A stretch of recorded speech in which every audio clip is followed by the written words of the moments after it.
Morning all, welcome to Learners Academy.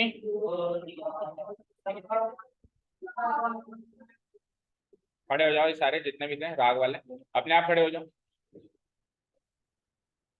Keep standing. हाँ जी,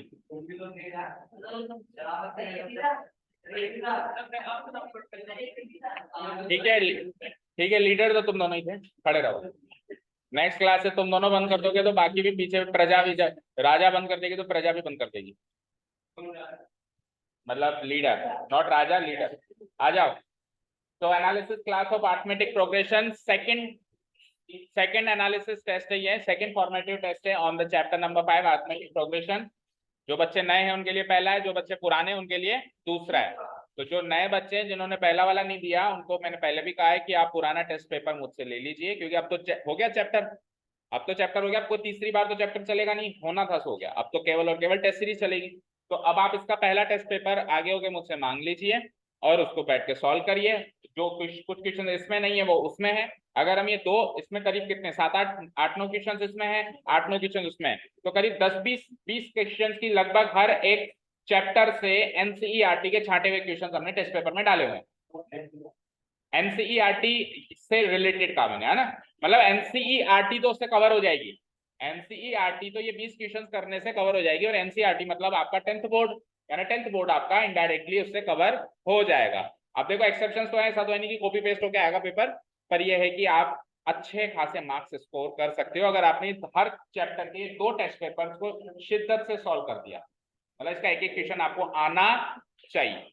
ठीक है. फिर बात रही और एडवांस की, तो जैसे आपको एंट्रेंस एग्जाम के लिए पढ़ना है तो फिर उसकी तो कोई सिलेबस ही नहीं होता, वो तो अथा है. लाइक जेई के लिए पढ़ना है या इसके लिए पढ़ना है, आईआईटी के लिए पढ़ना है या और कोई एंट्रेंस एग्जाम, उसका तो कोई सिलेबस डिसाइड ही नहीं कर सकता कोई भी. उसका सिलेबस नॉट डिसाइडेड होता है. ठीक है, चले. तो इसको अपन डिस्कस करते हैं. जिन बच्चों को चाहिए इसका पहला वाला टेस्ट पेपर वो बाद में आके संपर्क करें, जो स्पेशली न्यू स्टूडेंट्स हैं. ओके. अपने आप ही मेरे को बोलने की जरूरत नहीं पड़े. आगे आने वाले जितने भी चैप्टर्स हैं जो आपने मिस आउट कर दिए है उसके चैप्टर कर लो, रिवीजन कर लो, तो आगे होके सर पिछला वाला टेस्ट पेपर भी दे दो, मैं उसको भी सॉल्व टेस्ट से एक दिन पहले ही सॉल्व कर लो, तो इस सेकंड टेस्ट की भी तैयारी हो जाएगी. चलो आप. तो find the sum of the integers between 100 and 200 that are divisible by 9 and that are not divisible by 9.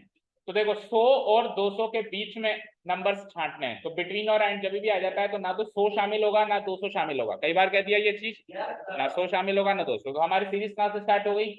101 से लेकर 101, 102, 103 एंड सो ऑन, ऐसे करते करते कहां तक?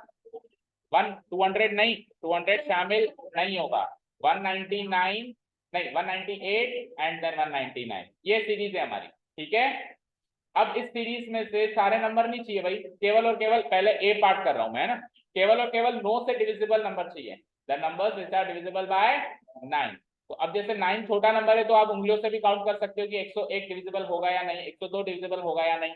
इस तरीके से आप उंगलियों से भी काउंट कर सकते हो. बट क्या होगा, डिविजिबिलिटी बाय 9 है ना, तो हर नवा नंबर 9 से डिविजिबल होगा. हर नवा नंबर तो हो सकता है कि आपको 9 नंबर चेक करने पड़े, इधर से भी और इधर से भी, तो टोटल 18 नंबर चेक. तो ओवरऑल प्रोसेस में टाइम लग सकता है, तो इसलिए आप अपने मेथड पे स्ट्रिक्ट रहिए. आप पहले नंबर को 9 से डिवाइड करिए, अब आखिरी नंबर को 9 से डिवाइड करिए. इस तरीके से एक प्रोसेस बताया था रिमाइंडर को ऐड सब्ट्रैक्ट करने का. उस तरीके से पहला और आखिरी नंबर निकालने का एक रूटीन बना लीजिए कि हमको कुछ भी हो जाए, चाहे ऐसे छोटा नंबर हो बड़ा नंबर हो, हमको उसी पैटर्न से पहला और आखिरी नंबर डिसाइड करना है. करें. आ जाओ. तो 101 को 9 से डिवाइड करते हैं, फटाफट आ जाओ. एंड इधर 199 को हम 9 से डिवाइड करते हैं to decide the first and the last number which is divisible by 9. तो 101 को 9 से डिवाइड करो क्विकली.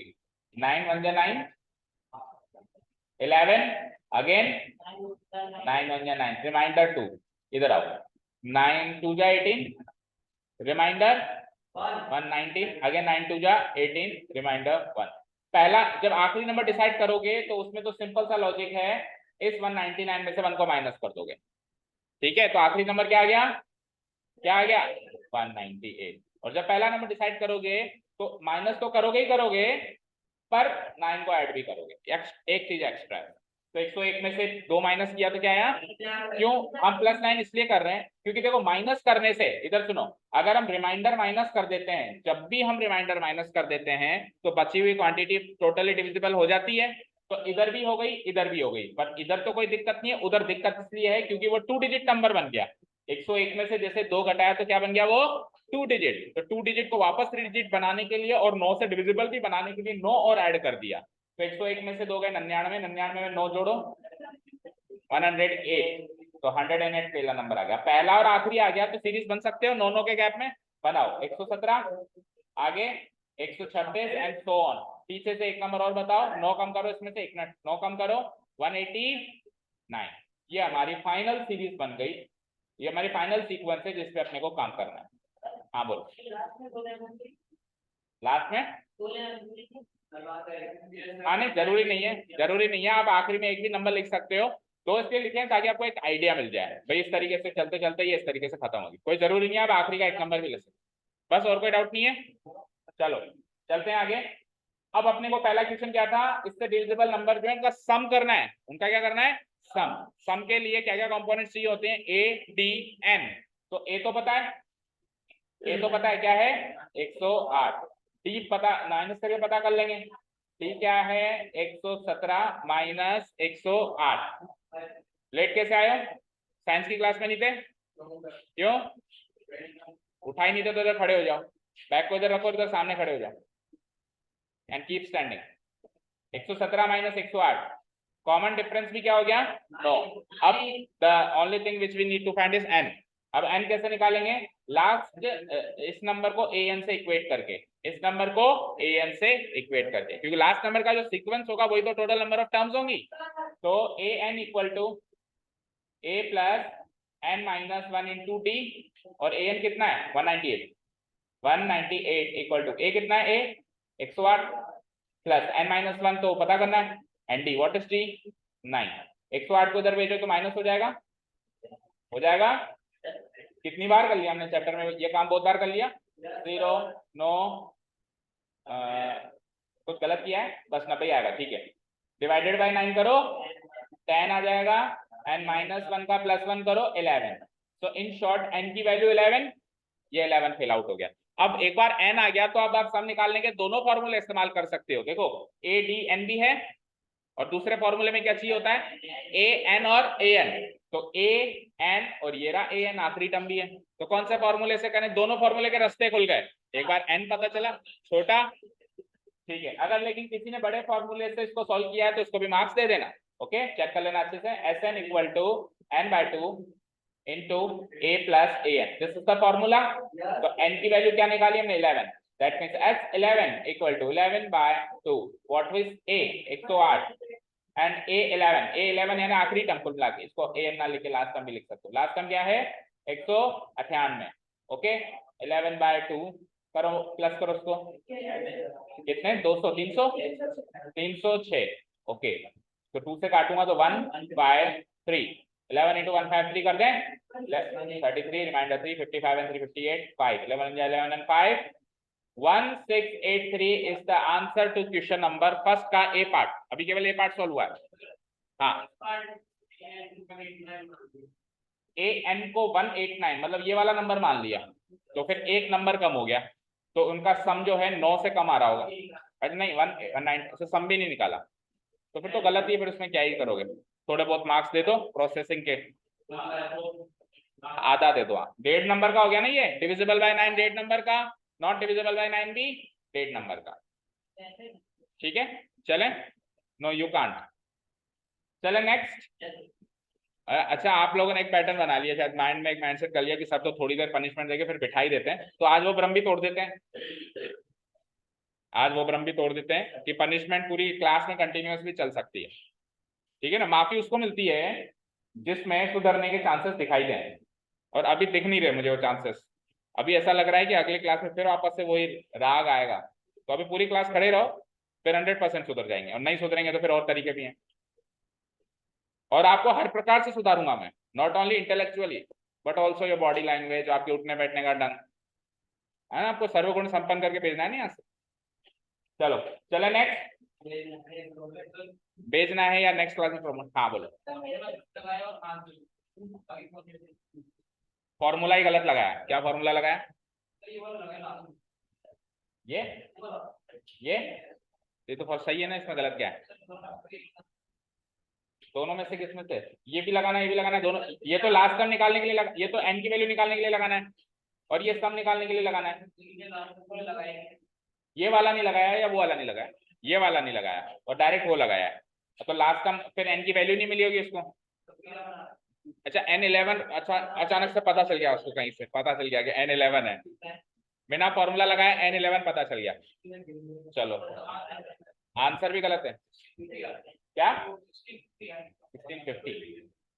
n की वैल्यू क्या रखी है उसने, a की वैल्यू क्या रखी है 108, और l की वैल्यू क्या रखी है, यानी सब कुछ सही रखा है, कैलकुलेशन मिस्टेक है, और n11 पता नहीं कहां से आया है।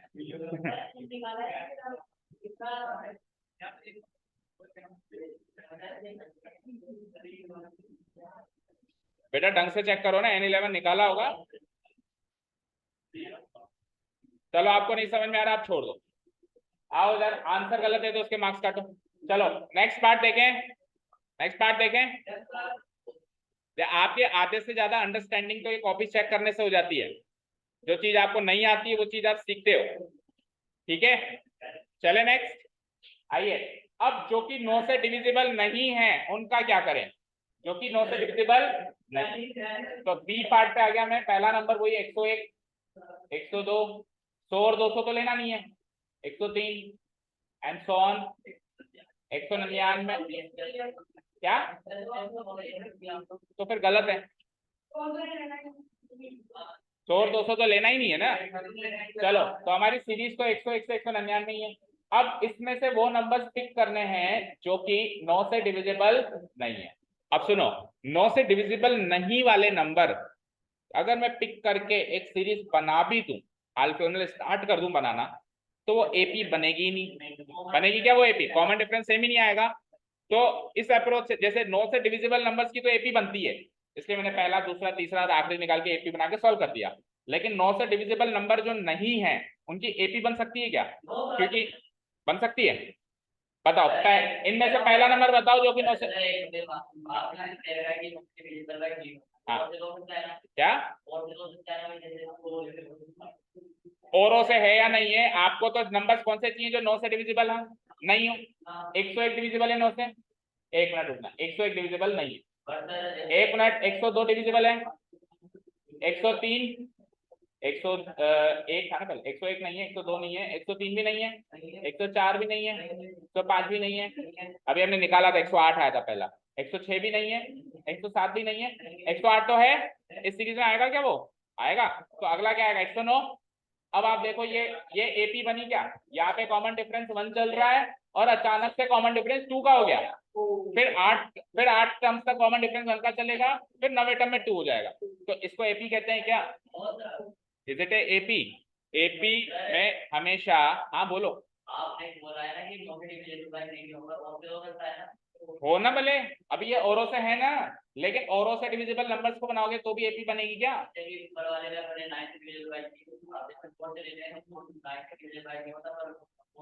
तो 4 से डिविजिबल लेगा, ठीक है, और फिर और बाकियों से मतलब सबसे लेगा तो 2 से भी लेगा, 3 से भी लेगा,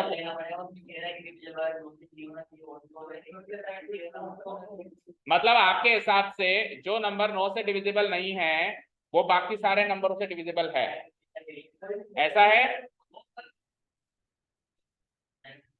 मुझे बताओ, तो जो नंबर 18 से डिविजिबल है वो 9 से डिविजिबल है, तो फिर वो आपकी फिलोसॉफी फेल हो गई ना कि जो 9 से डिविजिबल नहीं है बाकी से डिविजिबल होगा। 18 से डिविजिबल वाला भी 9 से डिविजिबल है, 27 से डिविजिबल वाला भी 9 से डिविजिबल, तो वो तो फिलोसॉफी अलग है, ऐसा तो चल नहीं सकता ना, ठीक है। चलो तो ये कॉन्सेप्ट तो फेल हो गया कि एपी बना लेंगे हम इसमें से 100। भाई एक बार सबसे पहले माइंड में ये बात आती है कि 101 से जो सीरीज चल रही थी उसमें 108 पिक किया था, फिर 108 के बाद क्या पिक किया था 117, तो अब उसके अलावा बाकी उठा लो, अब उसके अलावा बाकी उठा लो, तो बाकी उठा तो लोगे but it will not form an AP. अब क्या करें, पूरी सीरीज में से जो अभी पिछला सम आया वो घटा दो, तो ऑटोमेटिकली वही नंबर्स निकलेंगे जो 9 से डिविजिबल नहीं है। बोलो मैम, 101 से 199 में आपने वो नंबर छांट दिए जो कि कितने डिविजिबल थे 9। अब इस पूरे का सम कर दो, और अभी अभी तो 16 को कितना आया सब जो 9 से डिविजिबल है उसको उसमें से माइनस कर दो, तो जो सम मिलेगा वो बचे हुए नंबर का होगा या नहीं होगा, जो 9 से डिविजिबल नहीं है इस सीरीज में, ये पता है। जब एपी नहीं बने तो ऐसे एपी की शक्ल देनी पड़ेगी जुगाड़ लगा के। ओके समझ गए, बोलो समझे नहीं समझे। चलो तो नॉट डिविजिबल बाय 9 का जो सम है, sum of integers not divisible by 9, not divisible by 9 निकालने के लिए हमको निकालना पड़ेंगे दो चीजें। एक तो निकालना पड़ेगा total sum, total sum of this series minus जो पिछला सम निकाला है। पिछला सम क्या है, पिछला सम जो निकाला है हमने 1683। समझ आया। अब ये टोटल सम इस सीरीज के हिसाब से चलेगा, तो इसमें इस सीरीज में ए क्या है 101 और डी क्या है 1। इस सीरीज में डी 9 नहीं है भाई, ये तो टोटल है 101 से 199, तो इसमें तो 1 1 का ही गैप है। तो इसमें क्या है डी 1, और इसमें नंबर वैसे तो आप उंगलियों से पता कर सकते हो 101 से 199 99 नंबर होंगे, लेकिन करना नहीं है क्योंकि एपी चल रहा है, तो आपको इसको कॉन्सेप्ट से सॉल्व करके दिखाना है, वही एन वाला तरीका जो पिछली बार लगाया। तो एन इक्वल टू आखिरी टर्म क्या है 199, करूं a plus n minus 1 into d equal to 199।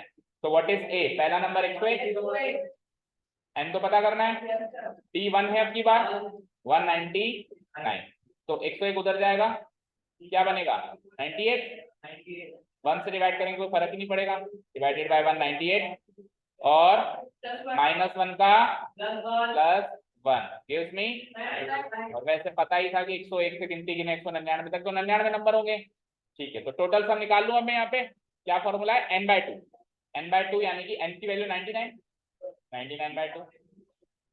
अच्छा फर्स्ट और लास्ट टर्म के फॉर्मूला से निकाल लो अगेन 101 और 199 और पिछला सम उसमें से माइनस करेंगे तब जाके पार पड़ेगी 99/2।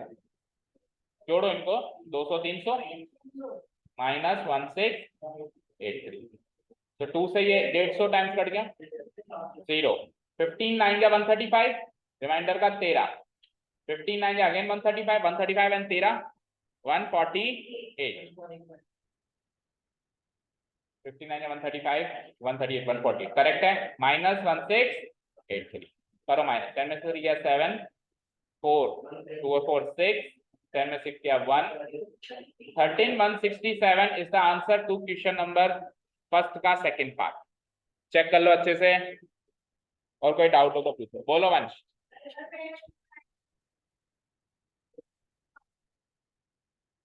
किसने बाद में मतलब उस टेस्ट पेपर चल रहा था उस दौरान ही ना, अभी आके थोड़ा चेंज किया बस, तो फिर गलत कर लो।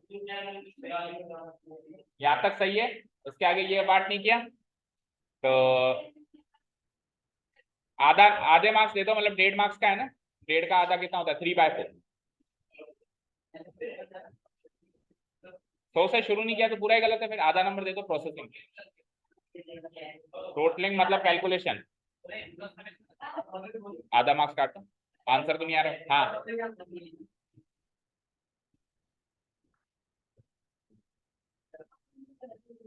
-1683 नहीं किया तो कैलकुलेशन मिस्टेक मानी जाएगी, आधा मार्क्स काट दो। चले नेक्स्ट, चले दिस साइड गर्ल साइड, कोई डाउट कृतिका समझ आया पीछे से, विधि ईशानी एनफ समझ आ रहा है, क्या बोलूं फिर मैं आपको बताओ, again and again you are repeating your mistakes. चलो आपसे लास्ट में बात करेंगे, समझ तो आ रहा है। ओके नेक्स्ट क्वेश्चन देखिए, क्वेश्चन नंबर 2,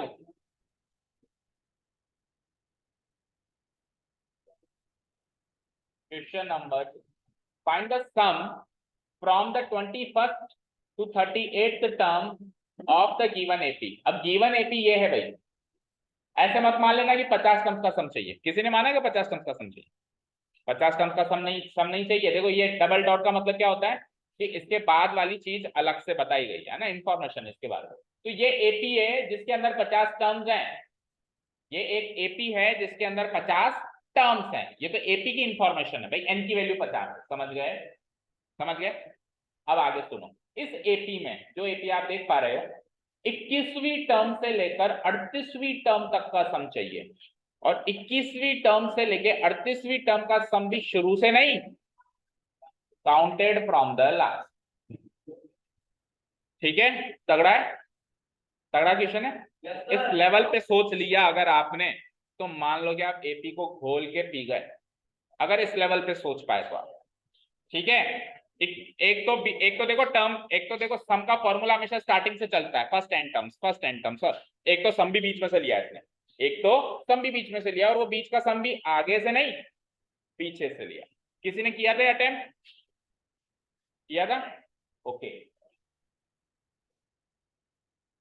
ठीक है, तो शुरू करते हैं कहानी। आवाज नहीं आनी चाहिए अब बिल्कुल भी, कृतिका एंड विधि। क्या बात करनी है? फिर पीछे क्यों मुड़ के देखा आपने अभी भी? मैं भी तो कह रहा हूँ, क्यों बोल रहा हूँ? 21वीं टर्म से लेके 38वीं टर्म, सीधा बैठ, खड़ा हो, पीछे से, है ना। अब सुनिए, यहां जाओ, अब सुनो, दो तरीके हमारे पास अगेन। पहला तरीका है कि एपी को ही फ्लिप कर दें, पहला तरीका है एपी को क्या कर दें, फ्लिप कर दें। एक बार एपी फ्लिप कर दी, तो जो पीछे से 21 से 38 टर्म का सम चाहिए था, अब आगे से 21 से 38 टर्म का सम चाहिए। बोलो, वो आसान, ज्यादा आसान तरीका होगा, तो पहले तो अपन इस आसान वाले अप्रोच से देखते हैं, फिर एक अप्रोच और थी हमारे पास, उससे भी देखेंगे। तो सबसे पहले मैं एपी को फ्लिप कर देता हूं, कर दूं फ्लिप? बोलो, तो फ्लिप करते टाइम इसका आखिरी टर्म पता होना चाहिए, क्योंकि वो फ्लिप करने के बाद पहला टर्म बनेगा।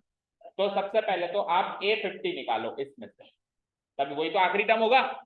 A50 मतलब A प्लस 49D, यानी कि A क्या है, पहली टर्म क्या है, 49 इंटू कॉमन डिफरेंस क्या है, कितने का कॉमन डिफरेंस है, T इक्वल टू 1.7 माइनस 0.6, घटाना जरा, 1.1, 1.1, आगे चलते हैं, 0.6, 49 को 1.1 से मल्टीप्लाई करो, 11 9 जा 99, रिमाइंडर बचा 9, 44 एंड 9 इज, हाँ क्या उसको क्या बता रहा है, धमका रहा है उसको, डर जाएगा तेरे से वो, साइज तो देख एक बार।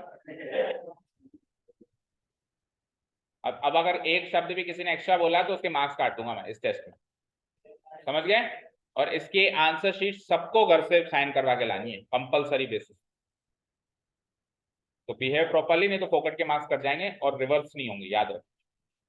एक्स्ट्रा कुछ नहीं बोलना, जो इधर है इधर ध्यान दो बस। 11 9 है 99, रिमाइंडर 9, 44 एंड 9 इज 53.9, करो ऐड अप, 53.9 में 0.6 ऐड किया तो 54.5 आया शायद, तो ये आखिरी टर्म हो गई इसकी।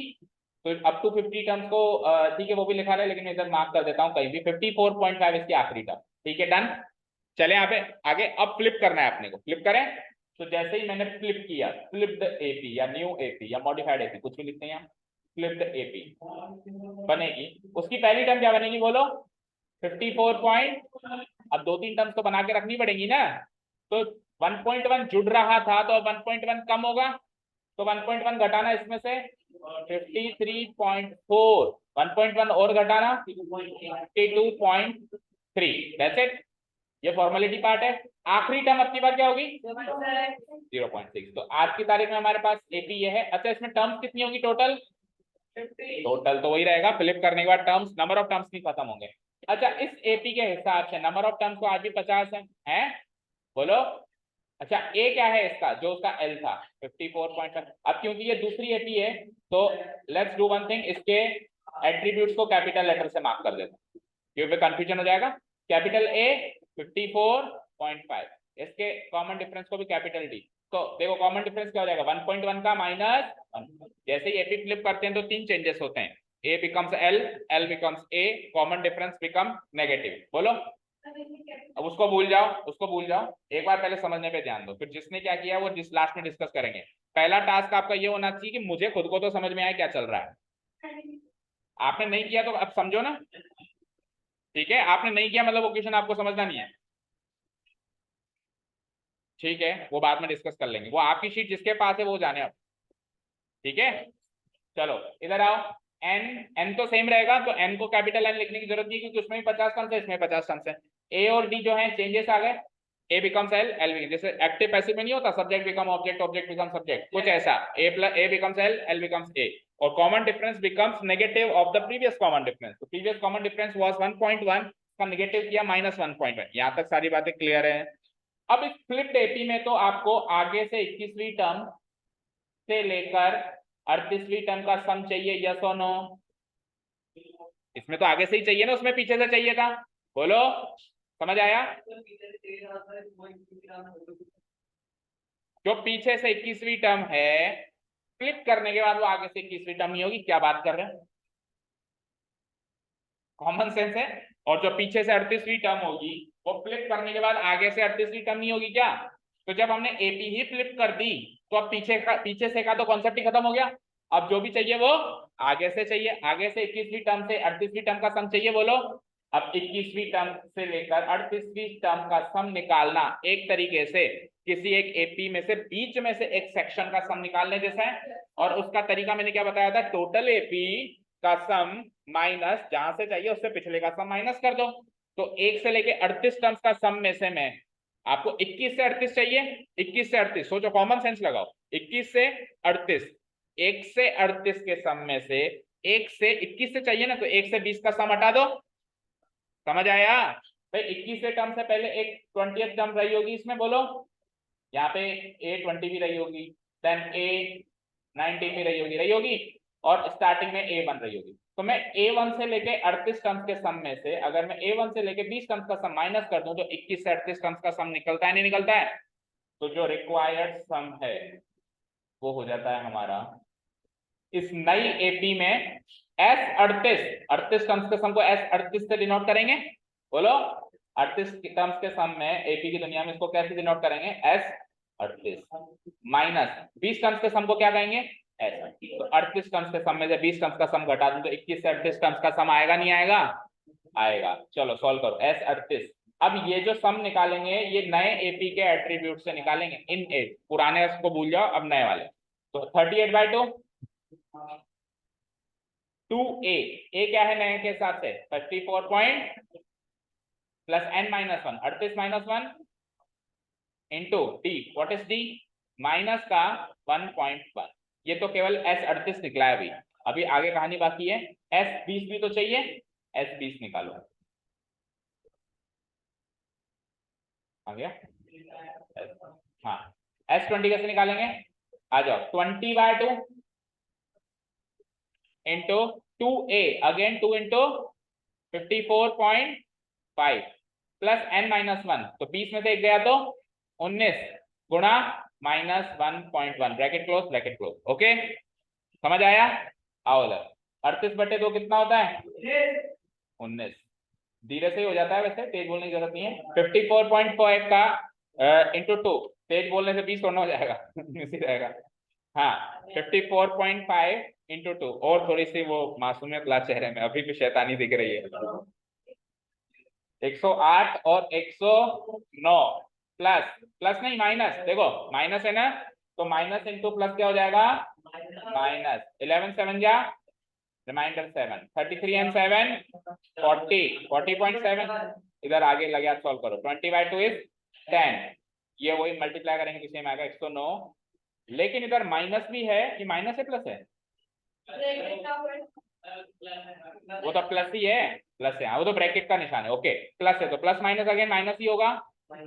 और 11 इंटू 19 करना, 11 9 99, remainder 9, 11 11 9 20, so it is 20.9, fine.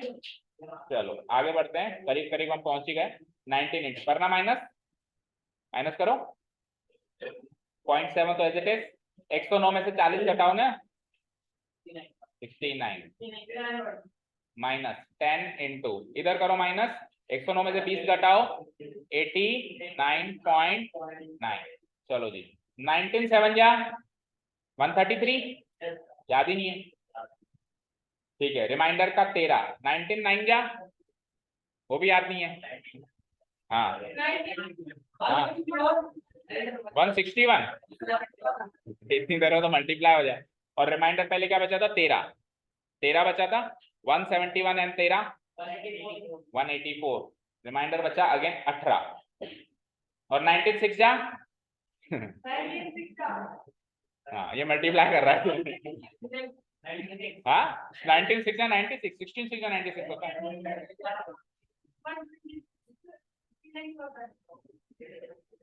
114 और 18 114 और 18 करना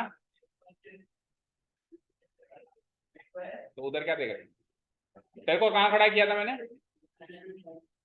चिम्बक लगा हुआ है इसमें जो खींचा चला रहा है, 114 और 18 124 और 8 132.3 माइनस इसको तो मल्टीप्लाई करना बहुत आसान सा काम है, 899 ठीक है, 900 घटाओ एक बार, तो 900 घटाया तो 424, एक बढ़ा दो 425, देखो कैसे मल्टीप्लाई कैसे, अच्छा लेकिन फिर यहाँ सही है, देखो कैसे हमने जल्दी से माइनस किया इसको, 899 को एक बार 900 मान लो, 900 मान लिया तो 1300 में से 900 गए 400, 424, 24 तो 424 तो रहेगा ही रहेगा, लेकिन 899 को 900 माना है तो एक एक्स्ट्रा माइनस कर दिया ना, तो एक एक्स्ट्रा प्लस कर दो और 0.3 तो है 425.3 is the final 4 to 5 point. आया किसी का फाइनल आंसर मैच हुआ आपका, किसी अप्रोच से किया उल्टा करके, सेकंड अप्रोच। चलो सेकंड अप्रोच डिस्कस करते हैं। सेकंड अप्रोच देखो ऑथेंटिकेटेड अप्रोच है, एनसीईआरटी की गिवन अप्रोच है, लेकिन थोड़ी सी ट्रिकी है, तो सीखनी तो पड़ेगी। हाँ ये एनसीईआरटी रेकमेंडेड अप्रोच नहीं है फ्लिप करना, बट ये बोर्ड में मार्क्स नहीं कटवाएगी, बोर्ड में मार्क्स मिलेंगे आपको। हाँ पूरे, इसमें कमी क्या है बताओ। देखो सीबीएसई बोर्ड जो है एनसीईआरटी रेकमेंड करती है, कंपलसरी रूप से इसको फॉलो करो ऐसे थोड़ा कहती है। कई स्कूल्स में तो इवन एनसीईआरटी बुक्स ही नहीं चलती है, तो क्या वो सीबीएसई बोर्ड नहीं देते क्या, देते हैं, समझ गए। तो उनकी रेकमेंडेड अप्रोच है, लेकिन अगर किसी और अप्रोच से आप सॉल्व करोगे, किसी भी अप्रोच से, तो मार्क्स तो मिलेंगे। ओके चलो कर दो उसको डिलीट। अब सेकंड अप्रोच की बात करते हैं। सेकंड अप्रोच में ये हमारी एपी डन। अब सुनिए सेकंड अप्रोच क्या कहती है, एपी को फ्लिप मत करो, पीछे से जिस टर्म की बात हो रही है उसकी पोजीशन आगे से निकालो, समझ गए। पीछे से जिस टर्म की बात हो रही है उसकी पोजीशन आगे से निकालो। तो पीछे से किस किस टर्म की बात हो रही है, 21वीं और 38वीं, राइट, 21वीं और 38वीं। तो पीछे से जो 21वीं होगी वो आगे से कौन सी होगी ये सोच लो, समझ गए। तो 21वीं मतलब 21st term from the last, 21st term from the last, इसकी पोजीशन आगे से निकाल लूं मैं। और आगे से निकालने का तरीका बताया था मैंने आपको खड़ा करके, बच्चों को याद है। टोटल में से टोटल 50 है, इसमें से इसकी पीछे से पोजीशन घटा के एक जोड़ दो, समझ आया। ये इसकी पोजीशन होगी आगे से, यस और नो, फ्रॉम द स्टार्टिंग इसकी ये पोजीशन हो जाएगी, यस और नो। करो जोड़ो, 50 माइनस 50 और 51 हो गया, 51 में से 21 गया तो 30 है, तो ये 30th टर्म हो गई फ्रॉम द स्टार्टिंग। और 30th term from the starting को सरल सी भाषा में A30 बोला जाता है, यस और no. 30th term from the starting को A30 बोला जाता है। चलो उसी तरीके से 21वीं टर्म के बाद अब अगली टर्म कौन सी है, 38वीं टर्म, उसकी स्टार्टिंग से पोजीशन देखो, from the last, same to same process follow करेंगे, नो चेंजेस।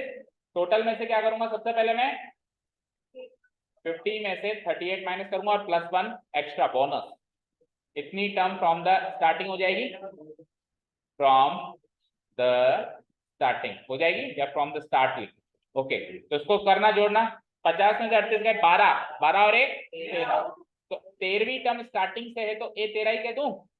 अब सुनो A30 से A13 थोड़ा जोड़ोगे, A13 से A30 जोड़ोगे। अब आप समझ पा रहे हो क्यों ऐसा हो रहा है, क्योंकि पीछे से 21वीं टर्म से लेके 38वीं टर्म से जोड़ना है, तो आगे से तो 38वीं टर्म से 21वीं टर्म तक जोड़ना है ना, तो मैं फ्लिप नहीं कर रहा हूं ना। तो आप कैसे भी देख लो, आपको कुल मिला के A13 से A30 तक का सम चाहिए, या A30 से A13 सम तो उतना ही आएगा भाई। मैं ऐसे जोड़ू A30 A29 A28 A27 A26 ऐसे जोड़ू, या मैं A13 A14 A15 A16 ऐसे जोड़ू, सम तो बराबर ही आएगा, आएगा नहीं आएगा। तो आपका जो रिक्वायर्ड सम है आपका जो रिक्वायर्ड सम है वो एक्चुअली A13 से A14 ऐसे करते करते अप टू A30 है। टेल मी, है या नहीं है? अब यानी 30 टर्म्स के सम में से अगर मैं 12 टर्म्स से पहले वाली टर्म कौन सी होगी? 12। 30 टर्म्स के सम में से मैं 12 टर्म्स का सम माइनस कर दूं तो ये सम मिल सकता है। तो S30 माइनस S12। अब यहाँ पे S30 S12 ओरिजिनल एपी के हिसाब से चलेगा क्योंकि कभी अपन ने फ्लिप किया ही नहीं इस अप्रोच से, ठीक है?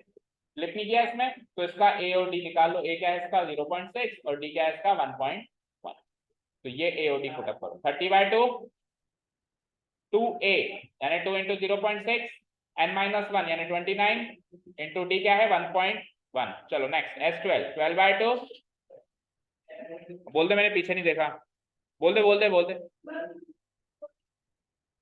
ऐसे बोल दे, मैंने तो पीछे देखा ही नहीं था। 12/2 बेटा तेरी आवाज बिल्कुल साफ सुनाई देती है, बोला ही मत कर। 12/2 2a into 0.6 n-1 11 into 1.1। 30/2 is 2 into 0.6 1.2 और 11 9 या 99 remainder 9 22 and 9 is 31। 12/2 is 6 again 1.2 11 into 11 121 1 point नहीं 12.1 चलो इधर आ जाओ ऊपर। 15 into करो ऐड अप 31 और 1 32 32 33.8 माइनस 6 मल्टीप्लाइड बाय 1.2 13.1 13.3। मैच करते हैं, देखते हैं इससे और उससे अप्रोच से सेम आंसर आना चाहिए, तभी हमारा क्वेश्चन तो सही है, आंसर ठीक है, सॉल्यूशन सही होगा। मतलब जो हमने अप्रोचेस में जो फंडे लगाए वो फंडे सही हो। 15 1 15 remainder 1 15 3 45 and 46 remainder 4 15 3 45 and 4 is 49 minus 6 3 18 remainder 1 18 and 19 remainder 1 7 79.8 करो। 15 में से 8 गई 7 5 15 में से 9 गई 6 8 8 में 7 गई 1। यही आया था क्या?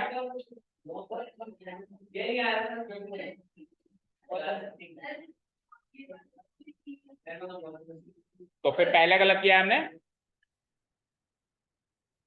आपके पास किसकी नोटबुक है? अहद की। अहद का आंसर यही आ रहा है 416.7 ये आंसर आ रहा है।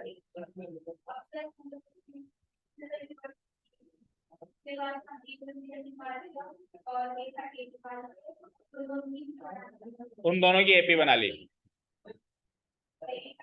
A21 से A38 18 टर्म्स की, ठीक है? तो यही आ रहा है, लेकिन इसने एपी को तो फ्लिप किया, एपी को फ्लिप करके सीधा सम निकाला है, सीधा ही सम निकाला है ना। S30A मतलब S18 निकाल दिया इसने, बट तो यही आंसर आ रहा है। और पिछले वाला आंसर क्या था हमारा बताना? तो डिलीट हो गया, वो तो अब दिखेगा नहीं, याद नहीं किसी को। 450 मतलब लगभग इसके बराबर ही, मतलब इसके आसपास का ही आ रहा है ना, ऐसा नहीं बहुत ज्यादा 1000 2000 ऐसा तो नहीं आ रहा। तो कैलकुलेशन मिस्टेक है फिर तो 100%। उसको देख लेना एक बार, रिवाइज कर लेना क्या कैलकुलेशन मिस्टेक है, वीडियो को पॉज कर करके, ठीक है? और क्योंकि आंसर ये है इसका मैच कर गया है तो हम अभी तक के लिए तो इसको ऑथेंटिकेटेड आंसर मानेंगे। और किसी ने अटेम्प्ट किया था इसको? आपने किया था अप्रोच 2 से या 1 से? 1 से। रुद्र की नोटबुक देखो किसका है, फ्लिप करके किया है इसने। हाँ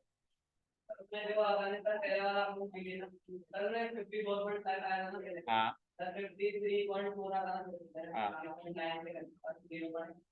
तो फिर तो गलत है ना, आपने ए चेंज ही नहीं किया। ठीक है, तो फिर यही वाला करेक्ट मानते हैं। अब आप पुराने इससे पिछले वाले, क्योंकि पिछले पेज पे वो होगा नहीं, अगर होता है तो अरे है नहीं, ये नहीं है, ये नहीं है, नहीं इससे पीछे कैसे होगा? होगा तो इधर ही होगा। ठीक है, हमने क्या पेज चेंज नहीं किया, डिलीट कर दिया गलती से, करना रखना चाहिए था हमको। ठीक है चलो, अब अपन क्या करेंगे, इसको अभी के लिए आंसर मानो और वीडियो जाके रिवाइज करो और कैलकुलेशन मिस्टेक निकाल के आओ। यही आज का होमवर्क है। 100% कैलकुलेशन मिस्टेक है, नथिंग एल्स। बाकी अप्रोच दोनों ठीक है, क्लियर है? प्लस माइनस गुणा बाकी ही गलती, क्योंकि आंसर आसपास का तो आ रहा है। अगर अप्रोच ही गलत होती तो आंसर में डिफरेंस बहुत ज्यादा होता। जैसे यहाँ से 416.7 है, वहां से कुछ अलग आ रहा है 1000 2000 1100 1200। ठीक है, क्लियर है? समझ में आया क्या दोनों अप्रोच अच्छे से? ठीक है, चले नेक्स्ट। हाँ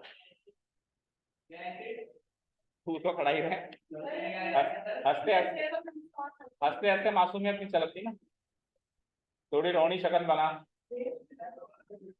आ जाओ, क्वेश्चन नंबर 2 का सेकंड पार्ट स्लाइटली इजी है इससे पहले वाले से, ठीक है, एंड मोर एनसीईआरटी पैटर्न पे बना हुआ क्वेश्चन है। ओके, ऐसा क्वेश्चन एक्सरसाइज में भी है। आपको एसएन का फॉर्मूला बना के दिया हुआ है, nth 6th and 12th term निकालना। ओके, निकालें।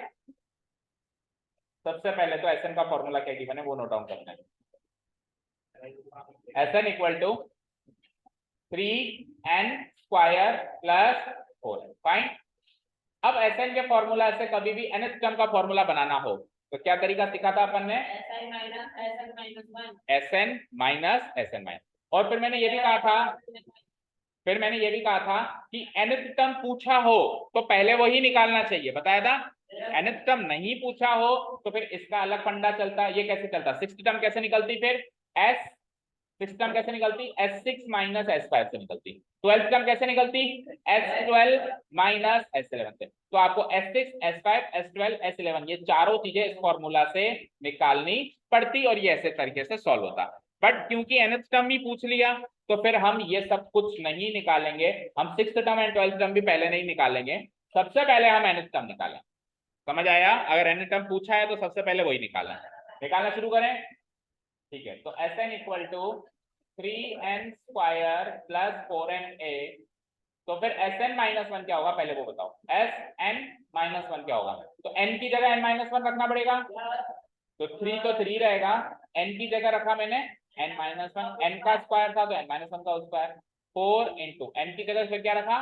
n minus. इसको सॉल्व करते हैं, तो n माइनस 1 का होल स्क्वायर सॉल्व करो, n square minus 2n plus 1 a minus b के होल स्क्वायर के फॉर आइडेंटिटी से, एंड 4n करो multiply, 3n square minus 3 plus 4n minus 4, so it is like 3n square minus 6n plus 4n minus 2n plus 3 minus 1।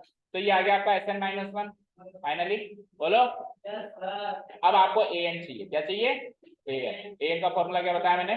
Sn minus Sn minus, तो Sn तो question में given है, copy paste मारो, 3n square plus 4n minus Sn minus 1 अभी आपने निकाला,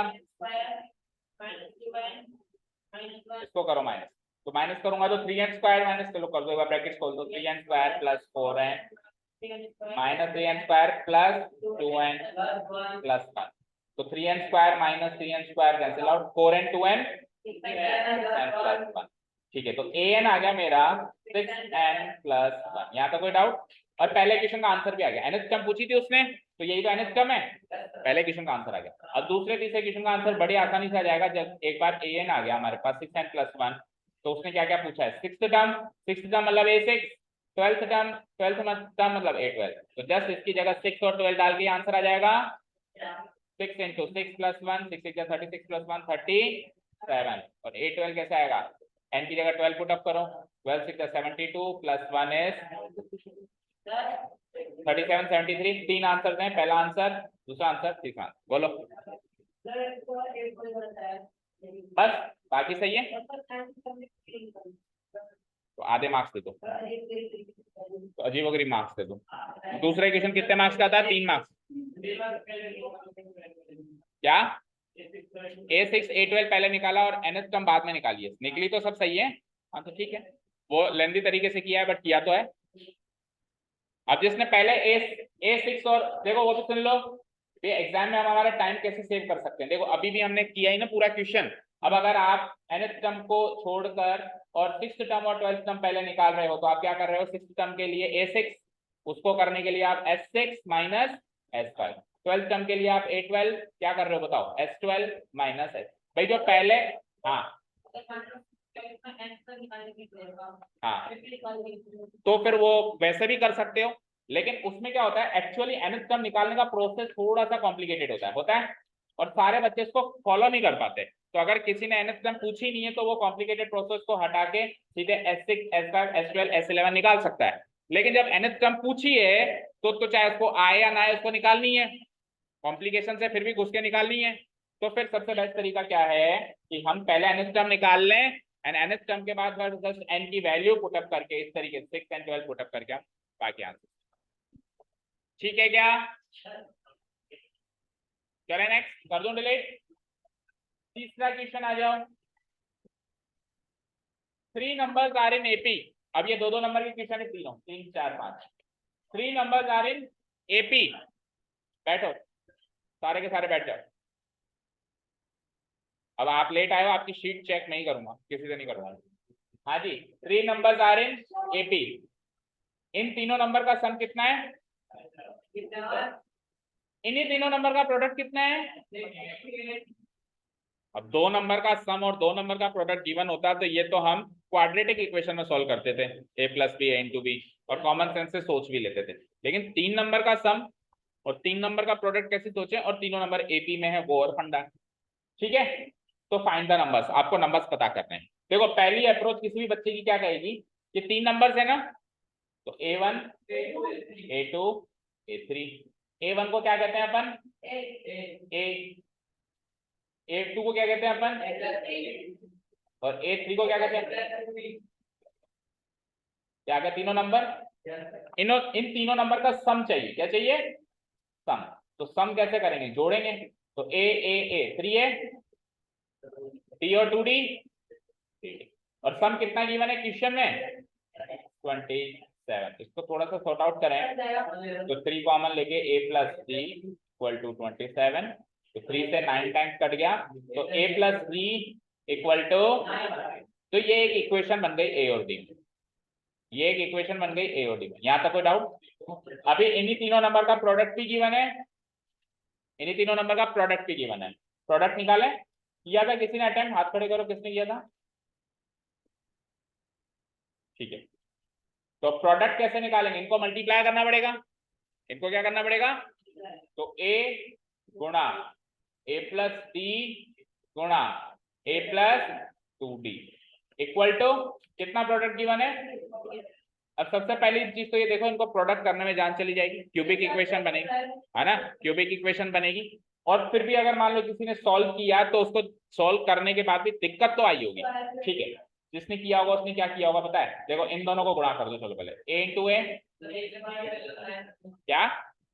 अच्छा, A + D की वैल्यू डायरेक्ट रखते हैं। हाँ ये भी बात ठीक है, A + D की वैल्यू तो मैं डायरेक्ट रख सकता हूँ 9। बोलो, तो थोड़ा सा छोटा हो गया। A + 2D = 648। तो A × 9 is 9A, 9A × A 9A square, 9A × 2D 18 AD, 18 AD = 648।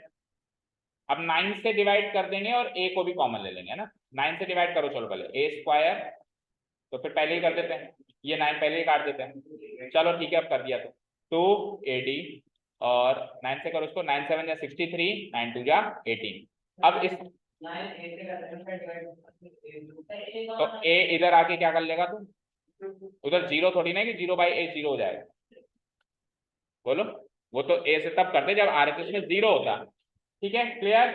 यहाँ तक कोई doubt? A² + 2AD = 72।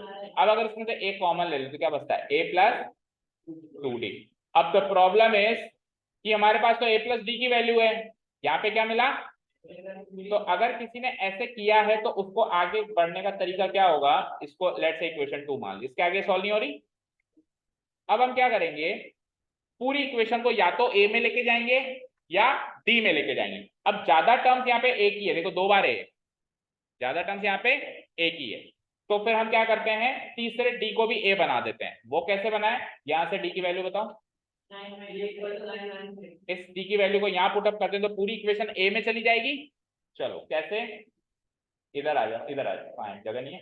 Next page पे चलते हैं। A × A + 2D, D की वैल्यू क्या लगाई आपने? 9 - A = क्या बचा? तो 72। देखो इस D की जगह बस मैंने ये 9 - से पुटअप कर दिया, बाकी सेम है 72। इसको सॉल्व करें। A × A + 2 9 या 18 - 2A = 72। तो ये हो जाएगा A - 2A - A + 18 = 72 करो multiply, a into minus a into 18 equal to 72। 72 को भी इधर ले आए तो -72 इक्वल टू 0।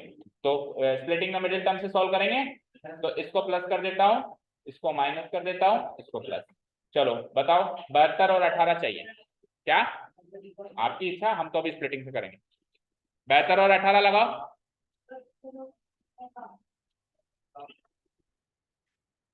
कम बताओ। 12 इंटू 6, यस। तो a square minus 12a minus 6a plus 72 gives me 0। A common, a minus 12 minus 6 common, a minus 12 सही है, equal to 0। a minus 12 a minus 6 equal to 0। a की वैल्यू 12 या फिर a की value 6। अब a की value 12 और a की वैल्यू 6 इसलिए आ रही है क्योंकि 3 नंबर्स एपी में हैं, तो उन्हीं तीनों के उल्टे भी एपी में होंगे, तो इसलिए 2 सीरीज बनेगी। ठीक है, तो a आ गया ये, और d क्या निकाला था आपने? 9 माइनस a निकाला था, तो 9 माइनस, एक बार ये वाला a, एक बार वो वाला a, एक बार ये वाला a, एक बार ये वाला a, 2 बार a है ना हमारे पास, तो 9 माइनस 12 is और 9 माइनस 6 is, देखो नेगेटिव आ रहे हैं, सीधे चलेंगे तो जो कॉमन डिफरेंस होगा, उल्टे चलेंगे तो वो कॉमन डिफरेंस नेगेटिव हो जाएगा। तो 3 नंबर कौन कौन से निकले? हमने पहला नंबर क्या माना था बताओ? a। हमने पहला नंबर क्या माना था? a। दूसरा नंबर क्या माना था? और तीसरा क्या माना था? पहले तो इस पैकेज से चलो कि a तो 12 है और d -3 है, फिर दूसरे पैकेज से चलो जिसमें a 6 है और d +3 है। ठीक है, तो इसमें a है 12 और d है -3, तो 12 - 3 9, और फिर एक और बार -3 करेंगे 6। तो एक पैकेज तो ये आ गया 12 9 और 6 का। दूसरे पैकेज में a मानो 6, अब d 3 है यानी जुड़ेगा और जुड़ेगा, तो वही वही मिला, बस रिवर्स डायरेक्शन में मिला आपको। तो आपके नंबर्स को मिला के 12 9 6 एपी में, या फिर 6 9 12 रहेंगे। इनको ऐड करो, इनको जरा, 12 और 6 18 और 9 27 सम आ रहा है, उनको गुणा करो जरा। 12 नाम 108, 108 गुणा 6 648, प्रोडक्ट भी मैच हो रहा है, तो प्रोडक्ट 648 और सम मैच हो रहा है ना। ठीक है, ये अप्रोच समझ में आई। अब एक slightly different and more recommended approach है जिसके बारे में डिटेल में नेक्स्ट ईयर आएगा, थोड़ी सी झलक दे देता हूं। देखो, जब भी आपको 3 नंबर्स पूछे जाएं, जब भी आपको 3 नंबर्स पूछे जाएं ऑड नंबर, जैसे 3 5 7 ऑड नंबर्स में चले 3 5 7, तो आप बीच वाला नंबर ए माने। क्या कहा मैंने? बीच वाला नंबर क्या माने? ए। आप पहला नंबर ए मान रहे हो ना, आप बीच वाला नंबर ए माने। तो सपोज करो आपने बीच वाला नंबर ए माना, तो फिर पहला नंबर a - d हो गया और अगला नंबर a + d हो गया। हो गया? बोलो हो गया? सर ऐसा करने से क्या फायदा है? ऐसा करने से ये फायदा है कि जब आप इसका सम करोगे, पहला नंबर प्लस दूसरा नंबर प्लस तीसरा नंबर, जब आप इसका सम करोगे, सम क्या था 27, तो सम करते टाइम -d से +d कट के a 3a, a की वैल्यू a की इक्वेशन से निकल गई 9, यानी बीच वाला नंबर तो 9 है, कुछ भी कर लो, बीच वाला नंबर तो 9 है, कुछ भी कर लीजिए। और अब बाकी के अगल बगल के नंबर प्रोडक्ट करके निकालते हैं हम, तो a - d multiply a multiply a + d equal to 648, जिसमें से a की वैल्यू 9 पता है ना, a की वैल्यू 9 पता है, तो ये क्या हो जाएगा 9 - d into 9 into 9 + d equal to 648। पहले तो 9 से उड़ा दो, 72 टाइम्स कटेगा, 9 7 जा 63, 72। 9 - d into 9 + d, a - b into a + d, a square minus b square equal to 72। d square को -d स्क्वायर को उधर भेजो प्लस d स्क्वायर, 72 को इधर भेजो, 81 - 72 इज 9। तो d स्क्वायर की वैल्यू 9 है, तो d की वैल्यू +or -3 यानी कि पहला बीच वाला नंबर तो फिक्स है, अब कॉमन डिफरेंस +3 करके या -3 करके किया जा सकता है। अगर आप कॉमन डिफरेंस +3 मानो तो अगला नंबर 12 और पिछला नंबर 6, और अगर आप कॉमन डिफरेंस -3 मानो तो अगला नंबर 6 और पिछला नंबर 12। अभी भी वही सीरीज बनी 6 9 12 12। अब आप देखो इस पैकेज से काफी इजीली ये सॉल्व हो। तो जब आपसे ऑड नंबर्स हो, आपके गिवन नंबर्स की संख्या ऑड हो, जैसे कि 3, जैसे कि 5, जैसे कि 7, जैसे कि 9, तो उस केस में आप पहला नंबर ए ना मान के बीचों बीच मिडिल मोस्ट नंबर को ए मानो, फिर अगल बगल के नंबर डिसाइड करो। जैसे अगल का नंबर ए माइनस डी, बगल का नंबर ए प्लस डी। मान लो 5 नंबर हैं, मान लो 5 नंबर हैं, तो बीचों बीच का नंबर क्या होगा बोलो? बीचों बीच का नंबर ए, अगल का नंबर, उसके बगल का नंबर, अब लेकिन 5 है नहीं तो 3 ही हुए, उसके अगल का नंबर और उसके बगल का नंबर। तो जब आप इसका सम करोगे तो -2d से +2d, -d से +d, और सारी इक्वेशन ए में चली जाएगी। सम करते ही बीचों बीच का नंबर तो पता चल जाएगा। समझ गए क्या? और बाकी किसी ने अगर पहली अप्रोच से किया तो गलत तो वो भी नहीं है, ठीक है ना। एक्चुअली ये अप्रोच और अभी इसमें और कॉम्प्लिकेशंस ये सारी नेक्स्ट ईयर आपके आ जाएंगे।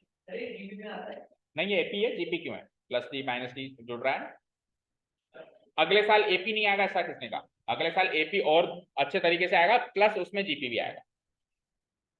ठीक है, कर दो उसको डिलीट। किसी ने किया था अटेम्प्ट इस अप्रोच से या पिछली से? इसी से ही आती थी आपको अप्रोच? बुक में तो मेंशन नहीं है।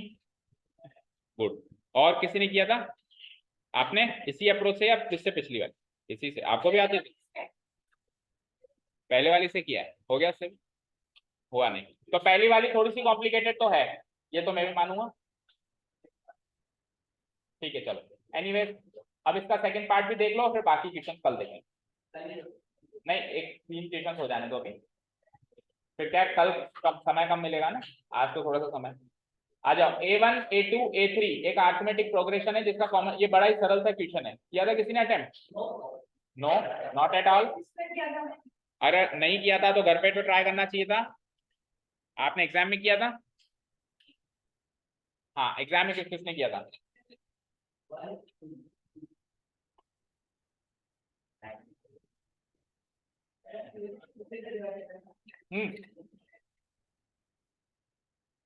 चलो देखो, तो A1 A2 A3 arithmetic progression बनाते हैं, ठीक है। वो नहीं भी कहेगा तो भी पता है कि अरिथमेटिक प्रोग्रेशन की जो फॉर्म होती है A1 A2 A3 होती है। आगे बढ़ते हैं। कॉमन डिफरेंस 1 है, कॉमन डिफरेंस 1, ठीक है, मान ली बात। अब ये क्या कह रहा है? A1 + A2 + A3 up to A98 का सम है 137।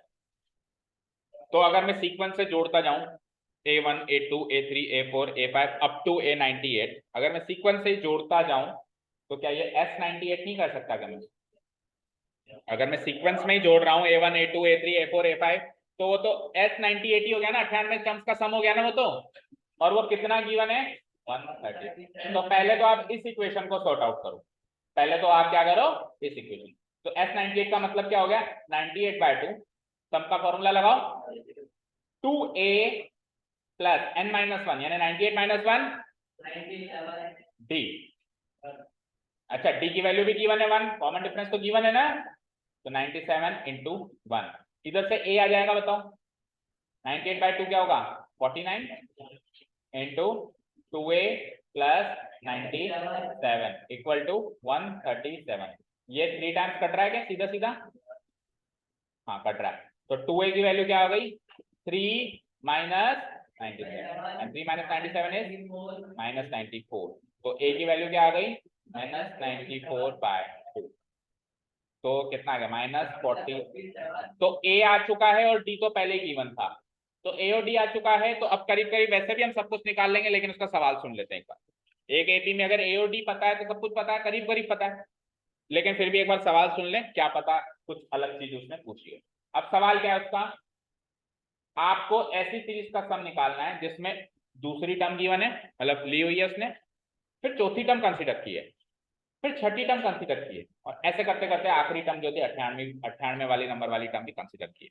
यानी कि क्या किया है उसने? 1 से लेके 98 टर्म्स में से इवन सीक्वेंस में जो टर्म्स है उनको पिक किया है, ऑड नंबर्स को छोड़ दिया। ये किया है दूसरी, चौथी, छठी, 8वीं, 10वीं, 12वीं, 14वीं, 16वीं, 18वीं, अब तो 98 नंबर वाली टर्म तक उसने कंसिडर किया, यही किया है उसने। अब हम क्या करें, हम कैसे इस पिकअप कर करके जोड़ें, सवाल ये। तो सुनो जरा, अगर टोटल 98 टर्म्स हैं, अगर टोटल क्या है, और उसमें से इवन नंबर्स की टर्म्स पिक कर लें, तो अब जो नई एपी बनेगी या नई सीरीज बनेगी उसमें उसकी आधी टर्म्स होंगी नहीं होंगी? होंगी। सबसे पहले तो नंबर ऑफ टर्म्स का पता करो, कितनी टर्म्स हो जाएंगी? आधी। आधी मतलब इस वाली सीरीज में, ये जो हमको पता करना है, क्वेश्चन मार्क है, ये हमको पता करना है। तो इस सीरीज में हो ना हो, नंबर ऑफ टर्म्स तो 47 है, 98 का आधा यानी कि 47। यहां तक कोई डाउट? No doubt. अब सुनिए जरा, 49, सॉरी नॉट 98, 47, 49। अब आगे सुनिए, इस टर्म का इसका सम करने के लिए, S49 करने के लिए मैं छोटा वाला फॉर्मूला इस्तेमाल नहीं कर सकता हूं क्या? 49/2 पहली टर्म A2, आखिरी टर्म A90। समझ आया? अब A2 को भी A+D में तोड़ दो और 98 को भी A+D में तोड़ दें। 49/2 बाहर, A2 को क्या लिख सकता हूं मैं? A+D, और A98 को क्या लिख सकता हूं? A+7D, bracket close and big bracket close. चलते हैं आगे। 49/2, ठीक है, A और A 2A, 97D और सिंगल D 98, 2 कॉमन ले लो, तो 49/2 इंटू 2, A प्लस कितना बचा? 49, 90, 2 से 2 खत्म। अब A और D की वैल्यू है ना आपके पास, A की वैल्यू क्या है? -47 प्लस 49 इंटू D की वैल्यू क्या है? D 1, तो 49 बन जा 49, 49 बन जा 49, 49 में से 47 गया 2, तो 49 इंटू 2 करना है, आंसर इज। समझ आया? नहीं है? क्या चीज समझ में नहीं आई बताओ, बोलो। और देखो, A और D अगर आपको पता चली गया है, A और D अगर आपको पता चली गया है और आपको ये निकालना है A2 plus A4 plus A6 up to A98, ये आपको निकालना है, और A और D आपको पता चली गया है, तो हम सीरीज भी तो बना सकते हैं। A और D पता चल गया, बोलो A क्या था, D क्या था? जब ये पता चली गया तो बताओ A2 क्या होगा? -47 + 1 -46, ठीक है। A4 क्या होगा? 47 -44, देन -40। अच्छा, आखिरी टर्म क्या होगी? क्यों? -40, A+97D करेंगे, A प्लस, चलो जो भी होगी, ये तो पता चल गया कि एंड में कितने टर्म्स हैं? 49। अब आप उसको भूल के इसको एक अलग AP मान के इसका सम नहीं निकाल सकते क्या? जिसका A तो हो जाएगा -46 और D हो जाएगा +2, +2 हो रहा है, A ये D ये N ये, इन तीनों के कॉम्बिनेशन से आप S49 वैसे भी निकाल सकते हैं। हाँ बोलो, इधर रख दो नोटबुक सारी। हाँ, इवन नंबर्स,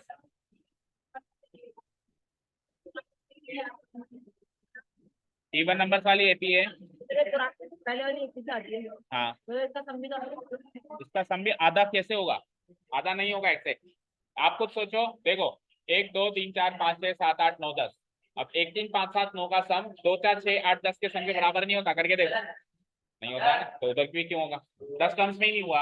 हाँ, इंग्लिश की क्लास सुनिए, इंग्लिश क्लास सुनिए बेटा, 3 बजे आना है आपको 4 बजे की जगह, और हम एनालिसिस भी आज ही करेंगे क्योंकि बहुत ज्यादा गैप हो गया है। हम नेक्स्ट जो भी क्लास होगी उसमें नया टॉपिक नरेशन शुरू करेंगे, तो 3 बजे टेस्ट देके 4 बजे एनालिसिस। ओके,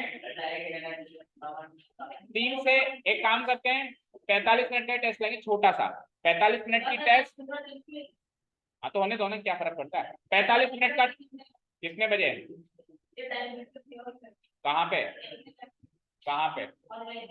कितने बजे तो फिक्स नहीं है, देख के बताओ ग्रुप में, फिर बताता हूँ मैं। 45 मिनट का टेस्ट, 45 मिनट का एनालिसिस आज ही करेंगे, 1.5 घंटे में खत्म करेंगे। Okay, thank you so much for listening to us, have a nice day.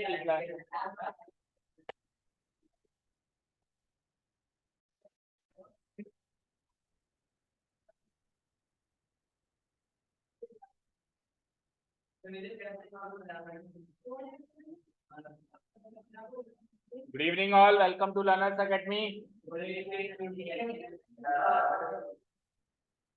चलिए, तो एनालिसिस पार्ट 2 स्टार्ट करें। एनालिसिस पार्ट 1 में हमने कहा तक किए? क्वेश्चन नंबर 3 तक, एंड क्वेश्चन नंबर 4 एंड 5 हम 4 5 एंड 6 3 बचते हैं, इसको हम इस पार्ट में कवर करेंगे।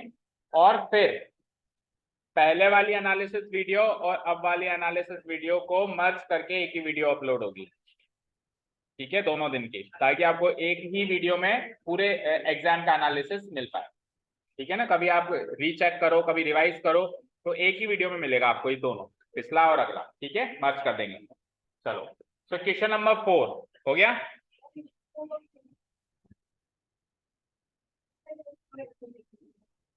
ये किसकी है?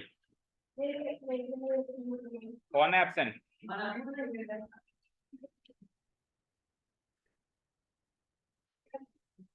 ये एक आप लोग हैं और मनन एब्सेंट है, और कोई स्टूडेंट जो इसने एग्जाम ही नहीं दिया था और आज आया है, ऐसा भी कोई स्टूडेंट है? एग्जाम नहीं दिया था फिर भी आज आया है, नहीं है ऐसे? ऐसी जरूरत तो कोई कर ही नहीं सकता, एग्जाम देने के बाद भी नहीं आते तो बिना दिए तो कैसे आएंगे। चलो anyways, so question number 4 read out करते हैं। let's see, find the sum of integers from 1 to 500 which are multiples of 2 as well as of 5। Question का मतलब बताओ। 1 से लेकर 5 तक के इंटीजर्स का सम निकालो जो भी 2 के और 5 के, 2 के और एज वेल एज मतलब इसके भी मल्टीपल हो और इसके भी मल्टीपल हो, दोनों के मल्टीपल हो। और दूसरी चीज, फ्रॉम और एंड का इस्तेमाल किया गया, नहीं फ्रॉम और टू का इस्तेमाल किया गया है, तो ये एंड पॉइंट्स भी शामिल करने हैं, यानी एक को भी काउंट करना है और 500 को भी काउंट करना। अनलाइक द प्रीवियस क्वेश्चन जिसमें बिटवीन और एंड यूज हो रहा था, इसमें बिटवीन और एंड यूज ना होके फ्रॉम एंड टू यूज हो रहा है। तो आज क्या कहते हैं उसको, बाउंड्री वाले पॉइंट से उसको भी शामिल करना है, अपर लिमिट लोअर लिमिट भी शामिल करनी, कैसे भी समझ लो, ठीक है। चलो, तो वो तो कोई खास बात नहीं, हम समझ गए फ्रॉम एंड टू में 1 भी शामिल होगा 5 नहीं, लेकिन इसका क्या करें, 2 का भी मल्टीपल चाहिए और 5 का भी मल्टीपल चाहिए। तो वैसे शॉर्टकट तो सुनो, अगर यहाँ पे एज वेल एज एक तरीके से एंड का काम कर रहा है, एज वेल एज किसका काम कर रहा है यहाँ पे, एंड का, भाई 2 का मल्टीपल भी है और 5 का मल्टीपल। तो ऐसा कौन सा, ऐसा हम क्या करें, मतलब कौन से ऐसे नंबर्स होते हैं जो 2 के भी मल्टीपल होते हैं, मल्टीपल मतलब उसकी टेबल में आता है और 2 की टेबल में भी आता है, साथ में वो 5 की टेबल में भी आता है। तो ऐसे कौन से नंबर्स होते हैं जो दोनों की टेबल में आते हैं, जो 10 की टेबल में आते हैं वो दोनों की टेबल में आएंगे, यस और नो। क्या किया मैंने, 2 और 5 का एलसीएम, क्या किया मैंने, 2 और 5 का, समझ गए क्या, क्लियर है, 2 और 5 का एलसीएम किया है मैंने। तो अगर दोनों के मल्टीपल चाहिए तो just do LCM, that's it. बताओ 10 के मल्टीपल कौन कौन से होते हैं, 10 20 30 40। अब आप खुद सोचो, 10 की टेबल में जितने भी नंबर्स आते हैं 10 20 30 40, वो सारे के सारे नंबर्स 2 की टेबल में भी आएंगे, वो सारे के सारे 2 से भी डिवाइड होंगे और वो सारे के सारे 5 से भी डिवाइड होंगे। लेट्स से किसी ने कहा 15, तो 15 तो बेटा 5 की टेबल में आता है लेकिन 2 की टेबल में नहीं आता है। किसी ने कहा 4, तो 4 बेटा 2 की टेबल में तो आता है बट 5 की टेबल में नहीं आता है। तो 2 के मल्टीपल एंड 5 के मल्टीपल अलग अलग नहीं लेने, इन दोनों के कंबाइंड मल्टीपल लेने, दैट मींस 10 के मल्टीपल लेने। डन। तो यानी 10 के मल्टीपल स्टार्ट कर दूं मैं लिखना, तो 1 से लेके 500 में सबसे पहला 10 का मल्टीपल खुद 10 होगा, खुद 10 होगा, देन 20 होगा अगला, देन 30 एंड सो ऑन, आखिरी 500, और 500 को शामिल करना है आपकी बार क्योंकि फ्रॉम एंड टू का इस्तेमाल किया गया है। तो ये एक एपी बन गई, किसका सम करना है मुझे, इस एपी का पहला टर्म, इस एपी का पहला टर्म ए यानी कि 10, इस एपी में कॉमन डिफरेंस 10, क्योंकि 10 10 का गैप है, 10 के मल्टीपल चेक कर रहे हैं। अब इसका सम करने के लिए इसमें number of terms find out करने पड़ेंगे। उसके लिए क्या करेंगे हम, आखिरी टर्म को an से इक्वेट, आखिरी टर्म को an से, तो an equal to 500 first of all, so an का formula is a plus n minus 1 multiplied by d equal to 500। Put the values, a की value 10 plus n minus 1, d की value भी 10 equal to 500। बोलो 10 को उधर भेज दो 490, then दूसरे 10 को उधर भेज दो, डिवाइड करेंगे तो क्या आएगा 49,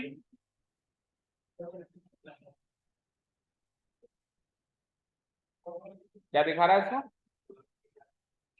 किसकी किसकी शीट है ये, तेरी शीट है ये, किसकी है, तो आरव के मार्क्स उसको क्यों दिखा रहा है, उसको आरव को टेंशन हो रही है देखते देखते, वो वही मैं सोचू ये उधर कम इधर ज्यादा क्यों देख रहा है। खड़े हो तुम दोनों, सीट एक्सचेंज करो, खड़े हो दोनों, खड़े हो। आप तो पहुंचो लास्ट, वंश इधर आ जाओ और आप आओ यहाँ पे।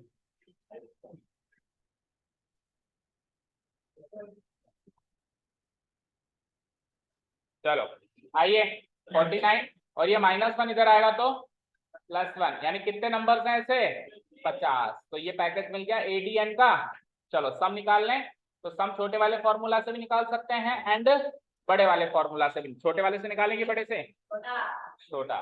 तो S सम क्या होता है, SN इक्वल टू n/2। छोटा वाला फॉर्मूला इज A + L, यही फॉर्मूला है, ठीक है। तो कितने टर्म्स है हमारे पास, 50 निकाल चुके हैं हमने।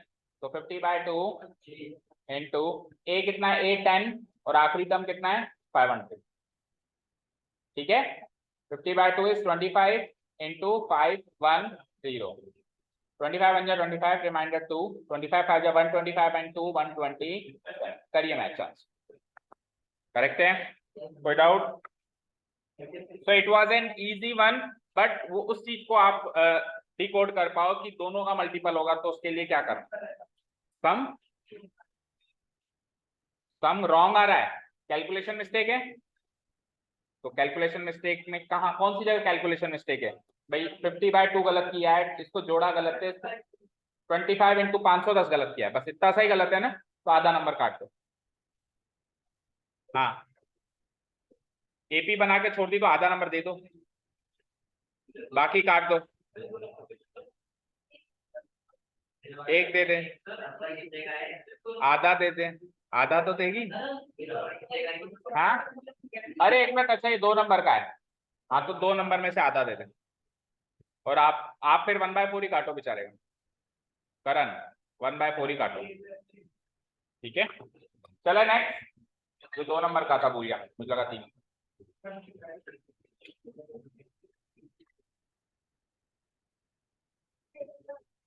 क्या AP ही गलत बनाई हो तो फिर, और बाकी प्रोसेस सही है, सम निकालने का प्रोसेस सही है क्या, तो 0 देगा फिर, और क्या देगा।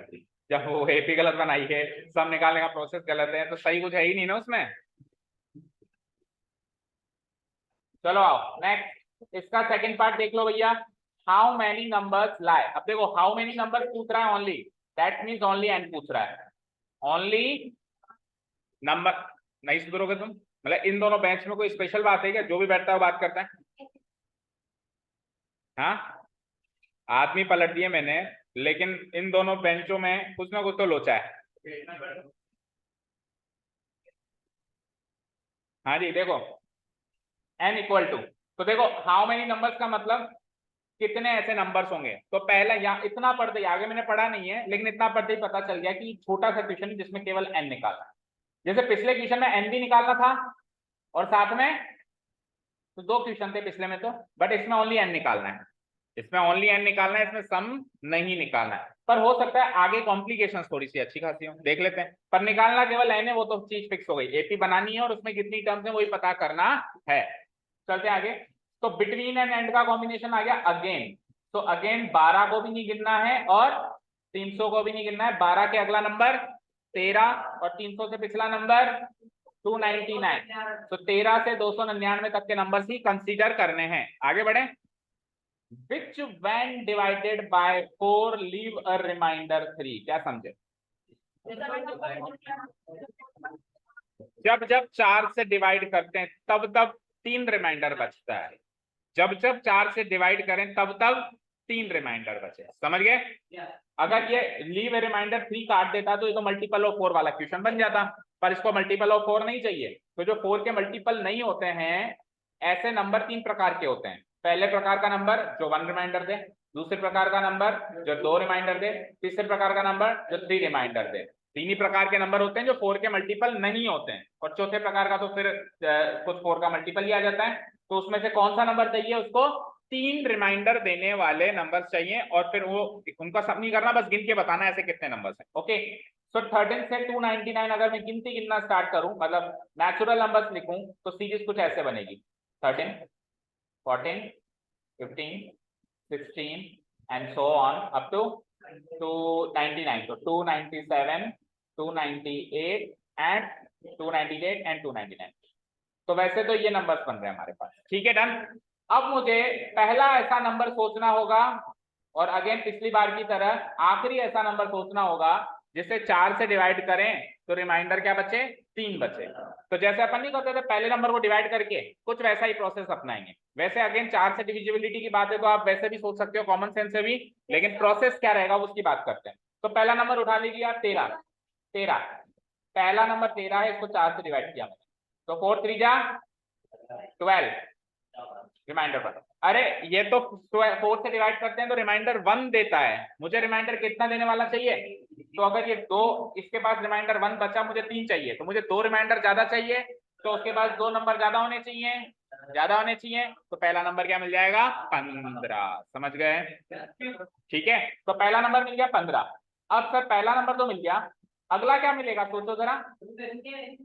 देखो जब डिवाइडेड बाय 4 की बात हो रही है तो रिमाइंडर 3 हो, रिमाइंडर 2 हो या रिमाइंडर हो ही ना हो, एपी तो 4 के गैप में ही चलेगी, क्योंकि डिवीजन किससे बात हो रही है, 4। जब 4 की डिविजिबिलिटी की बात हो रही है, चाहे से रिमाइंडर 3 चाहिए, लेकिन ऐसे नंबर जो 4 से डिवाइड करके रिमाइंडर 3 देते हो वो भी 4 के गैप में ही आएंगे, आएंगे ना भाई। टोटली 4 से डिविजिबल नंबर भी 4 के गैप में आएंगे।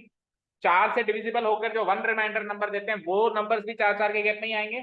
4 से डिविजिबल होकर जो 2 रिमाइंडर देते हैं वो नंबर भी 4 के गैप में ही आएंगे, और 3 रिमाइंडर देने वाले भी 4 के गैप में ही आएंगे, क्योंकि डिविजिबिलिटी 4 की चल रही है। तो कॉमन डिफरेंस तो 4 का ही रहेगा, किसी भी प्रकार की एपी बना लो। नहीं हो यकीन तो देख लो अगला नंबर 4 के गैप में 19, 19 को 4 से डिवाइड करो, 16 बार 16 जाएगा, 3 रिमाइंडर बचेगा। एक और बना के देखो, 19 और 4 23, 23 को 4 से डिवाइड करो, 20 कट गया पूरा पूरा, 3 रिमाइंडर बचा नहीं बचा। चलो ऐसे करते करते आखिरी नंबर वैसे तो दिख रहा है 299, वैसे तो दिख रहा है 299, करके देखते हैं डिवाइडेड बाय 4, 4 7 जा, बचता है 1 and 9 19, को पोजा, ये लो साहब खुद ही मिल गया है, तो ये तो खुद ही मिल गया 299 साक्षात। लेकिन मान लो यहाँ पे 2 होता, अब क्या करते वो भी डिस्कस कर लेते हैं। मान लो रिमाइंडर 3 नहीं बचता, 2 बचता, तो अब क्या करते हैं, अब बढ़ा देता, अगर मैं इसको बढ़ा देता तो रेंज से बात, जैसे इसको तो बढ़ा दिया मैंने, 13 का क्या कर दिया मैंने, बढ़ा के 15 कर दिया, है ना। 13 का मैंने बढ़ा के 15 कर दिया, 2 रिमाइंडर ऐड कर दिया। मान लो यहाँ 2 रिमाइंडर की जगह मुझे 3 रिमाइंडर चाहिए, तो मैं इसको बढ़ा के 300 कर दूं तो रेंज से बाहर चला गया ना। तो बढ़ा नहीं सकते, कम करना पड़ेगा, बढ़ा नहीं सकते कम। तो ये एक, तो ये 2 रिमाइंडर हटाओ और प्लस 1 रिमाइंडर और हटाओ, तब जाकर 3 रिमाइंडर बचेगा, क्योंकि 2 रिमाइंडर हटा दिए तो फुली डिविजिबल हो जाएगा। 2 रिमाइंडर हटाते हुए क्या हो जाएगा, फुली डिविजिबल हो जाएगा। एक और उसमें से कम कर दूं तो 3 रिमाइंडर बचेगा, फिर बोलो नहीं समझे, 2 टॉफी एक्स्ट्रा बच गई, लेकिन मेरे को 3 बचनी थी। तो सबसे पहले तो जो 2 बची है उसको फेंको, और जो 4 के गैप में थे उसमें से एक टॉफी छुपा लो, तो बच गई 3। तो टोटल मिलाकर 299 में से 3 माइनस करता मैं उसके, ठीक है। वो कब जब यहाँ 2 बचता, लेकिन अभी तो 2 बच ही नहीं रहा, अभी तो 3 ही बच रहा है। तो 3 ही बच रहा है तो कुछ सोचना ही नहीं, यही मेरा आखिरी नंबर होगा, होगा। और उससे एक आध तीसरा नंबर भी लिख दो तो सही है। 299 से 4 कम करो, बोलो 295 को चाहे से आप डिवाइड करके देख लो, 4 से 3 रिमाइंडर बच जाएगा, और इस तरीके से 290। तो ये है मेरी फाइनल एपी जिसकी बात हो रही है, जिसमें केवल और केवल I need to find the number of terms and nothing else. Number of terms find out करने के लिए लास्ट टर्म का सीक्वेंस निकाल ले। क्यों हंसी आ रही है, क्यों मुस्कुरा रहे हो, क्या कर रहा है तू पीछे वाले, तो तू तेरी बेंच को पीछे कर पहले तो थोड़ी सी, ठीक है। और तेरे हाथ पैर पाँव जो भी आगे ही रख, ठीक है ना, पूरी क्लास में पहला इनको आओ। तो क्या करेंगे हम, क्या करेंगे हम, इसको an से इक्वेट कर दें, an इक्वल टू 299। कैसे बच्चे, मतलब वो हाथ पकड़ रहा है तो ऐसे भी नहीं कि मना करते हैं उसको, हर मुस्कुरा रहा है और उल्टा मुस्कुरा नहीं रहा है, तो क्या कर रहा है तू, या तेरे को गुस्सा होना चाहिए भाई, मेरे को परेशान क्यों कर रहा है, ऐसे मुस्कुरा के गुस्सा करता है। क्या बोला ये, क्या बोला मुझे बोला, किसने, इसने बोला,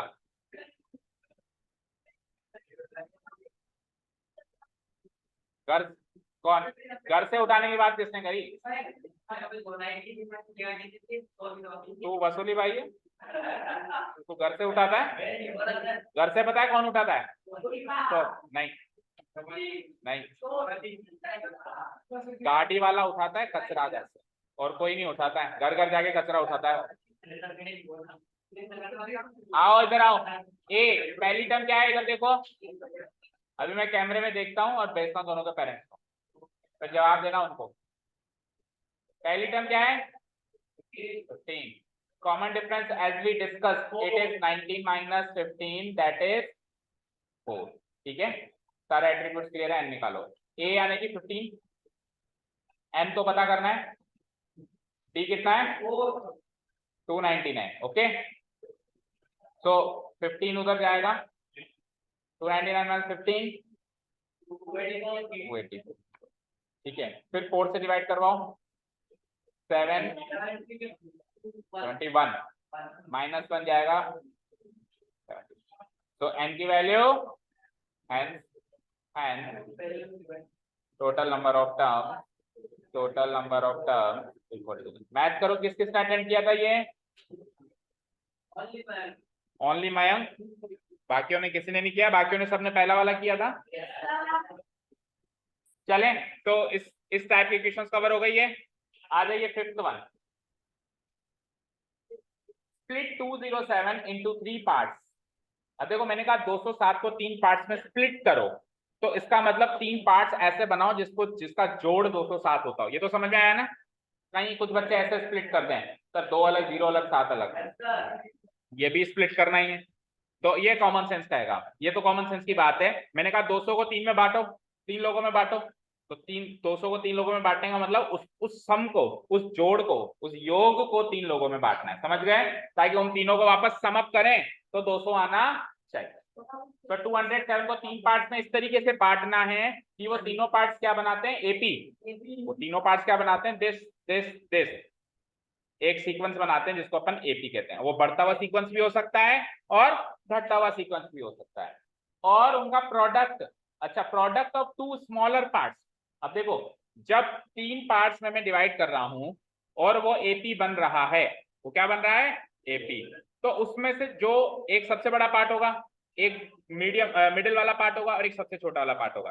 तो जो सबसे 2 छोटे पार्ट्स हैं उनका प्रोडक्ट क्या आना चाहिए?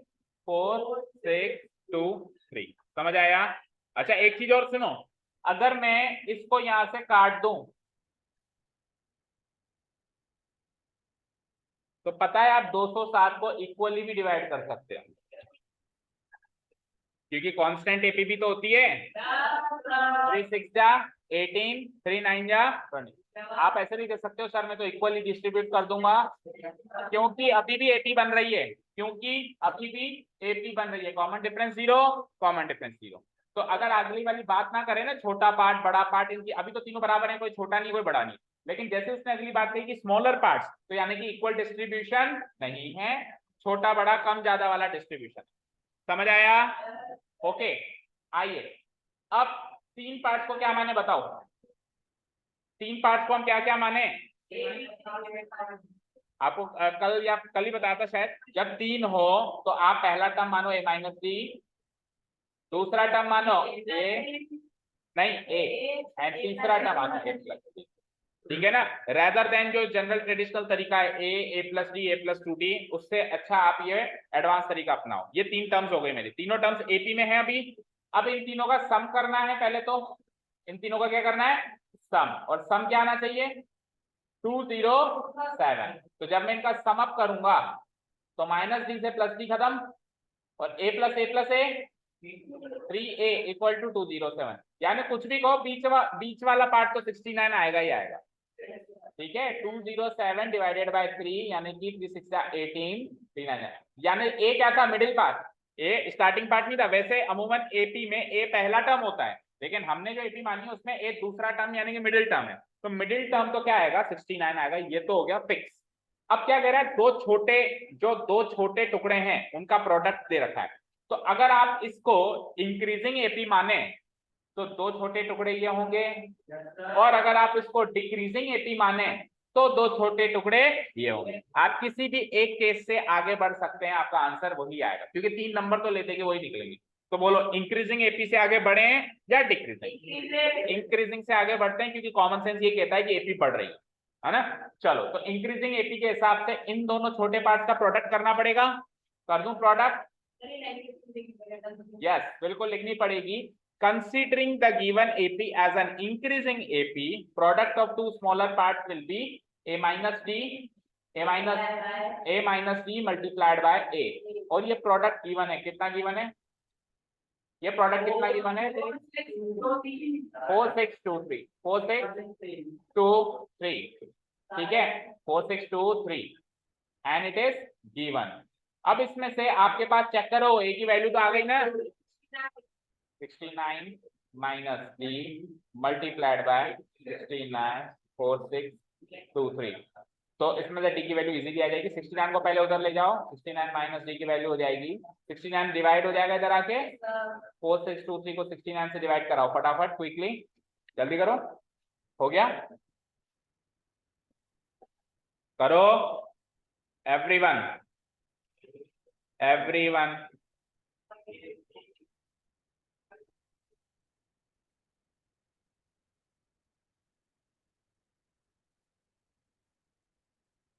हो गया डिवाइड? पीछे जैसे खुद जैसे दूसरे तेरी कॉपी में कर रहे हैं वैसे कर दे। हाँ कर दे, कर दे, कोई बुरा नहीं माने। इतना संस्कारी कब से हो गया तू? सर दूसरों की कॉपी में मैं कैसे पीछे करूं?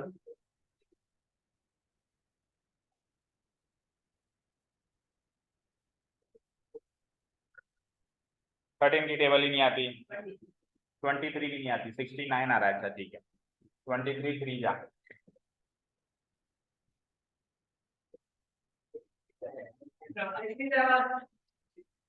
67 आया पक्का? देखो सबसे पहले आप 23 से काटो इसको, 23 3 जा, 23 2 जा, और फिर 23 आ गया, जीरो लगाओ, 23 बन गया 23। इतनी आसानी से कट गया 23 से। पहले आपने 3 से काटा होगा इसलिए उलझे होंगे, पहले ही 23 से काटो। 3 से काटो आप, 3 6 या 18, 3 7 या 20, तो 67 आ गया। तो डी की वैल्यू क्या हो जाएगी? माइनस डी उधर जाके प्लस डी हो जाएगा, 67 इधर आके माइनस 67 हो जाएगा, 69 माइनस 67 दैट गिव्स मी 2। तो देखो इंक्रीजिंग एपी में हमेशा कॉमन डिफरेंस पॉजिटिव आता है और डिक्रीजिंग एपी में कॉमन डिफरेंस नेगेटिव आता है। तो हमने इंक्रीजिंग एपी मानी थी इसलिए हमारा कॉमन डिफरेंस पॉजिटिव है। अगर अपन इसको डिक्रीजिंग एपी मानते तो हमारा कॉमन डिफरेंस नेगेटिव ऑटोमेटिक आता। ठीक है चलो, अब क्या है, तीनों टर्म्स निकालो फटाफट। तो क्या पूछा है उसने? Find the number, split it into 3 parts. तो स्प्लिट कर देते हैं। पहला नंबर क्या था, दूसरा क्या था, तीसरा क्या था?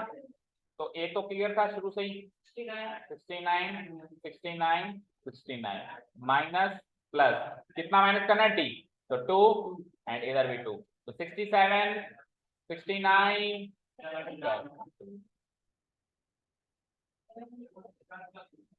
71। ठीक है, इनको जोड़ेंगे तो वही आ जाएगा 207। और छोटे पार्ट का अगर हम प्रोडक्ट करते हैं, छोटा पार्ट मतलब कौन कौन से हो गए? 67 एंड 69। तो प्रोडक्ट क्या आएगा करके देख लो, 4623 आएगा। ठीक है, करके देख लेना क्रॉस वेरीफाई। हाँ 2 को तो, हाँ तो वो डिजिट्स को स्प्लिट कर दिया उन्होंने क्या करा? डिजिट्स को स्प्लिट कर दिया, 2 को, 0 को और 7 को। तो ये ऐसा अक्सर बच्चे करते हैं, इसलिए तो मैंने स्टार्ट करते ही क्वेश्चन बता दिया कि स्प्लिट एक्चुअली करना क्या है वो समझो। इस सम को स्प्लिट करना है, इसके डिजिट्स को स्प्लिट नहीं करना। ठीक है, चले नेक्स्ट। कितने नंबर देगा तो उसमें कुछ भी नहीं देगा, डिजिट्स को स्प्लिट करने वाले को क्या देगा? अप्रोच शुरू से ही गलत है। चलो आओ इसका सेकेंड पार्ट देखो, ज्योमेट्रिक क्वेश्चन है, एपी के अंदर ज्योमेट्री का तड़का। The angles of a triangle are in AP. एक ट्राइंगल के 3 एंगल्स होते हैं, वो तीनों एंगल्स एपी में है। एक angle A, angle B, angle C, ये क्या है? एपी बनाते हैं। ठीक है, जो सबसे बड़ा एंगल है वो सबसे छोटे एंगल का दुगना है। जो सबसे बड़ा एंगल है वो सबसे छोटे एंगल का, सारे एंगल्स बताओ, सारे एंगल्स बताओ। तो क्या करूं बताओ। अब इसमें तो आप simply A plus D A plus 2d से भी चल सकते हो, अदरवाइज आप जो हमारा ओरिजिनल तरीका अभी अभी हमने एडवांस तरीका सीखा, पहला एंगल ए माइनस, दूसरा ए, तीसरा a plus d. Let the three angles of the triangle be a minus d comma a plus d. मान लिया। अब एंगल सम क्या होता है किसी भी ट्राइंगल का? कोई कहेगा सर क्वेश्चन में तो नहीं दे रखा। कहाँ दे रखा है कि इनका सम 180 है? तो क्वेश्चन में देगा क्या वो भाई ट्राइंगल का एंगल सम 180 है। अंडरस्टूड है। माइनस डी से अगेन प्लस डी गया, 3a इक्वल टू व्हाट 180, तो a इक्वल टू 3, तो बीच वाला एंगल तो फिक्स हो गया 60 डिग्री। ओके। अब उसने क्या कहा था सबसे बड़ा एंगल, तो अगेन इसको इंक्रीजिंग मान लेते हैं। तो इंक्रीजिंग मानेंगे तो सबसे बड़ा एंगल ये होगा और सबसे छोटा एंगल ये होगा। सबसे बड़ा एंगल सबसे छोटे एंगल का ट्वाइस है। सबसे बड़ा एंगल यानी ए प्लस डी ट्वाइस है किसका? सबसे छोटे एंगल का, यानी कि a माइनस डी का। समझ गए? को सॉल्व कर दो तो a plus d equal to 2a minus 2d। a को इधर भेजा तो 2a में से a गया a, माइनस 2d को इधर भेजा तो 2d प्लस डी 3d, जिसमें a की वैल्यू है 60 डिग्री, तो d की वैल्यू हो गई 60/3, दैट मीन्स 20 डिग्री। चलो जी, तो तीन एंगल्स बता दो फटाफट से ट्राइंगल के। पहला था a माइनस डी, दूसरा था a, तीसरा था a plus D. 60 60 60 minus 20 plus 20 यानी 40 डिग्री पहला एंगल, दूसरा एंगल 60 डिग्री है। तो देखो 20-20 का गैप बन रहा है, एपी बन रही है, और जो सबसे बड़ा एंगल है तो सबसे छोटे एंगल का दुगना भी बन गया, और 60 और 40 100 और 80 180 डिग्री इनका एंगल सम भी आ गया, जो कि ट्राइंगल का एंगल सम होता है। समझ आया? यहां से a इधर गया तो 2a minus a, minus 2d इधर गया तो d plus 2d 3d। a की वैल्यू क्या है 60, तो 3d की वैल्यू क्या हो गई, तो d की वैल्यू क्या हो गई 60/3। ठीक है, एनी क्वेश्चन? 2 नंबर का है भाई साहब। और चले आगे, लास्ट क्वेश्चन। अब ये a plus d equal to twice of a minus d तो लिखा है। तो ये की यही सीरीज बनती डिक्रीजिंग ऑर्डर में 80 60 40। अब मैंने कहा कि मेरे ट्राइंगल के तीन एंगल्स हैं 40 60 80, आपने कहा नहीं मेरे ट्राइंगल के तीन एंगल्स हैं 80 60 40। कंक्लूजन तो यही निकला कि तीन एंगल्स हैं 40 60 80। तीन एंगल्स अल्टीमेटली वही निकले। मैंने कहा मेरे चर्चित और उदित मेरे दोस्त हैं, और दूसरा स्टेटमेंट मैंने कहा उदित और चर्चित मेरे दोस्त हैं। दोस्त तो यही दोनों बने, किसका भी नाम पहले ले लो, किसी का भी नाम पहले ले लो। उसने ये थोड़ा कहा है कि इनको सीक्वेंस में अरेंज करके बताओ, उसने कहा तीन एंगल्स कौन कौन से हैं। अभी मैं तीन एंगल्स ऐसे भी तो कह सकता हूँ, एक एंगल 60 है सर, एक एंगल 40 है, एक एंगल 80, अभी भी यही तीन एंगल्स। तो जस्ट एंगल्स पूछे हैं आपसे तो आप इंक्रीजिंग ऑर्डर में बताओ या डिक्रीजिंग ऑर्डर में बताओ, डजंट मैटर। देखो अगर उसने कहा कि वो एंगल्स का सीक्वेंस क्या बनेगा, तब तो दो सीक्वेंस है, एक इंक्रीजिंग सीक्वेंस एक डिक्रीजिंग सीक्वेंस। समझ गए? लेकिन उसने ऐसे नहीं पूछा कि उनका सीक्वेंस क्या बने, उसने कहा एंगल्स कौन कौन से हैं। उसने क्या कहा एंगल्स। तो बस एंगल्स अगर मैं कहूँ कि मैं कहूँ उस ट्रायंगल के तीन एंगल्स हैं 40 60 80, और मैं दूसरा स्टेटमेंट कहूँ उस ट्रायंगल के तीन एंगल्स हैं 80 60 40, तो मैंने क्या अलग अलग बात कही? उसमें भी एंगल्स बताया तीन, इसमें भी एंगल्स बताया तीन। फिर तो आप एक और बार करो कि उस ट्रायंगल के तीन एंगल से 60 40 80, फिर एक और बार करो उस ट्रायंगल के तीन एंगल से 60 80 40। ठीक है, तो एक ही बात को हम 10 बार कर सकते हैं, लेकिन करें क्यों? सीक्वेंस उसने पूछा नहीं है। समझ गए? चलें आगे, लास्ट क्वेश्चन नंबर 3 ओ 6 सॉरी, मतलब आज का तीसरा। करण कहाँ से लोन लिया तूने? ये बैंक ऑफ बड़ौदा से। ओके, तो करण ने बैंक ऑफ बड़ौदा से लोन लिया 1,18,000 रुपए का पूरा।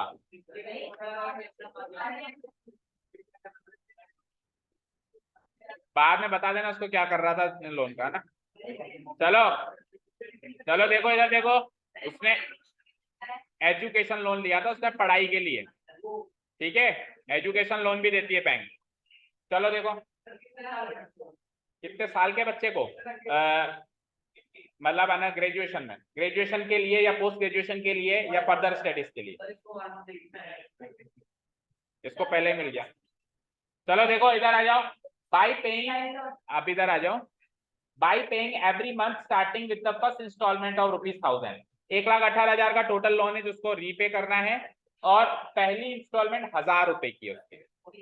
ठीक है, जैसे 1000 रुपए दे देगा तो 117 बच जाएगा, फिर 1000 दे देगा तो 116, इस तरीके से चल रहा है। पर उसने सोचा कि ऐसे तो बहुत टाइम लग जाएगा, तो उसने क्या करा कि हर महीने अपनी इंस्टॉलमेंट 100 रुपए से बढ़ा दी। जैसे कि अभी इस महीने 1000, अगले महीने फिर उसने 1100 दिए, उससे अगले महीने उसने 1200 दिए, उससे अगले महीने उसने 1300 दिए, और उसको टोटल कितना देना है 1,18,000। और ये बैंक जो है ब्याज नहीं लेती, ये बैंक जो है ब्याज नहीं लेती। 1,18,000 का 1,18,000 ही देना है इसको। उसके never existing bank, dummy bank, ऐसी कोई बैंक नहीं है, इमेजिनरी बैंक। चलो देखो इधर देखो, ठीक है। अब ऐसा हमको कैसे पता चला कि कोई इंटरेस्ट नहीं है, क्योंकि क्वेश्चन में कहीं पर भी इंटरेस्ट का जिक्र नहीं है। तो वी विल कंसीडर, क्योंकि देखो लोन तो लोन होता है, लोन एक फ्रेंड से भी लिया जाता है ना। तो फ्रेंड सपोज करो इतना खास फ्रेंड है कि नहीं ले रहा ब्याज, समझ गए। फोन लोन तो भाई से भी लिया जाता है, रिश्तेदारों से भी लिया जाता है। तो ऐसे मानो 1,18,000 ही देने इसको, पर ईएमआई में देने, ईएमआई में देने विदाउट इंटरेस्ट। 1000 दे दो, 1100 दे दो, जितने पैसे आए दे दो। तो उसने सोचा कि हर महीने में पिछले महीने से 100 रुपए ज्यादा दूंगा, समझ गए। तो ऐसे करते करते 30वें नंबर की इंस्टॉलमेंट में इसने कितना पैसा दिया, उस 30वें नंबर की इंस्टॉलमेंट कितने की आई। जैसे पहली इंस्टॉलमेंट 1000 की आई, दूसरी इंस्टॉलमेंट 1100 की आई, तीसरी इंस्टॉलमेंट 1200 की आई, ऐसे चलती गई वो इंस्टॉलमेंट। तो 30th इंस्टॉलमेंट कितने रुपए की आई, यानी A30 निकालना है, इस एपी की तीसरी टर्म निकालनी है। दूसरा क्वेश्चन, जब 30 इंस्टॉलमेंट वो दे चुका है तो उसके बाद कितना अमाउंट अभी उसका बकाया पेंडिंग चल रहा है जो उसको देना है, समझ गए। तो 30 इंस्टॉलमेंट तक उसने कितना पैसा दे दिया वो निकाल लेंगे, यानी S30 निकाल लेंगे, और टोटल 1,18,000 में से उस S30 को माइनस कर देंगे, तो पता चल जाएगा कितना बकाया है। समझ गए, क्वेश्चन का क्लियर हो गया लॉजिक।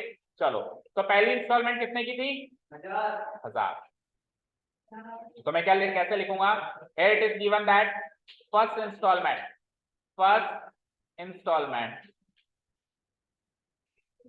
दैट इज, उसको A1 मान लें, उसको क्या मान लें A1, कितनी ₹1000, फिर 1000 100 रुपए से उसको एडअप करना है। Second installment, second and third, 3 terms बना लेते हैं जैसा हम करते हैं एपी में generally. First installment, second installment, third installment, that is it will be A2 and that is it will be A3। तो 100 रुपए बढ़ा दो, पिछले में 1100, और पिछले में फिर 100 रुपए बढ़ा दो तो 1200, एंड सो ऑन, इस तरीके से वो चल रहा है, ठीक है। So it forms an AP,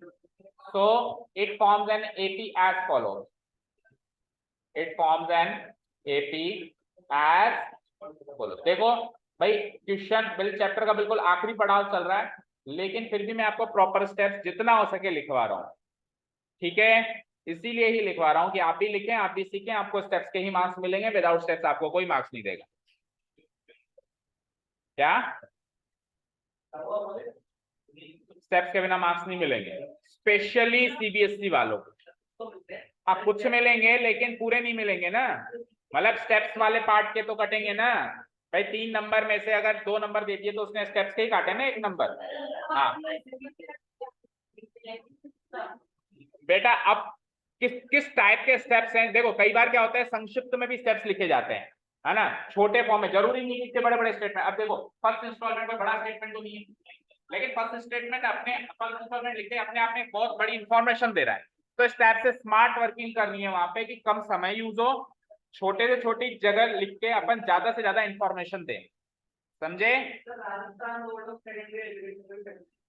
उसमें भी करते हैं लेकिन सीबीएसई में ज्यादा करते हैं, ठीक है, कंपेयर टू आरबीएसई, ठीक है। आइए, तो 1000, 2000, सॉरी 1100, डबल कर दिया मैंने, 1200, बस ठीक है ठीक है ठीक है।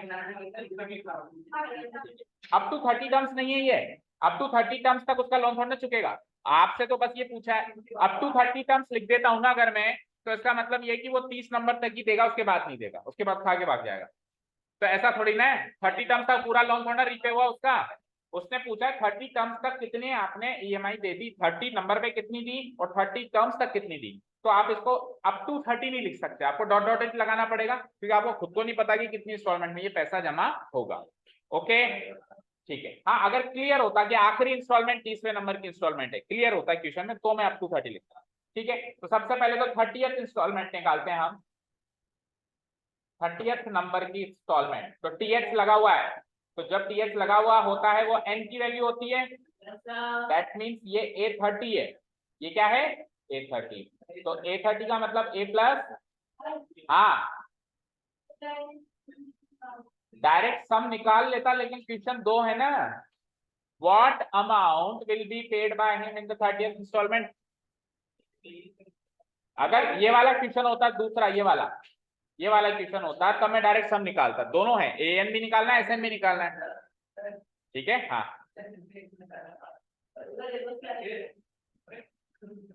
देखो इधर ए डी ये दो चीजें बताओ, तो ए क्या होगा 1000, और 100 रुपए से बढ़ा रहे हो आप, 1100 माइनस 1000 यानी कि 100 रुपए।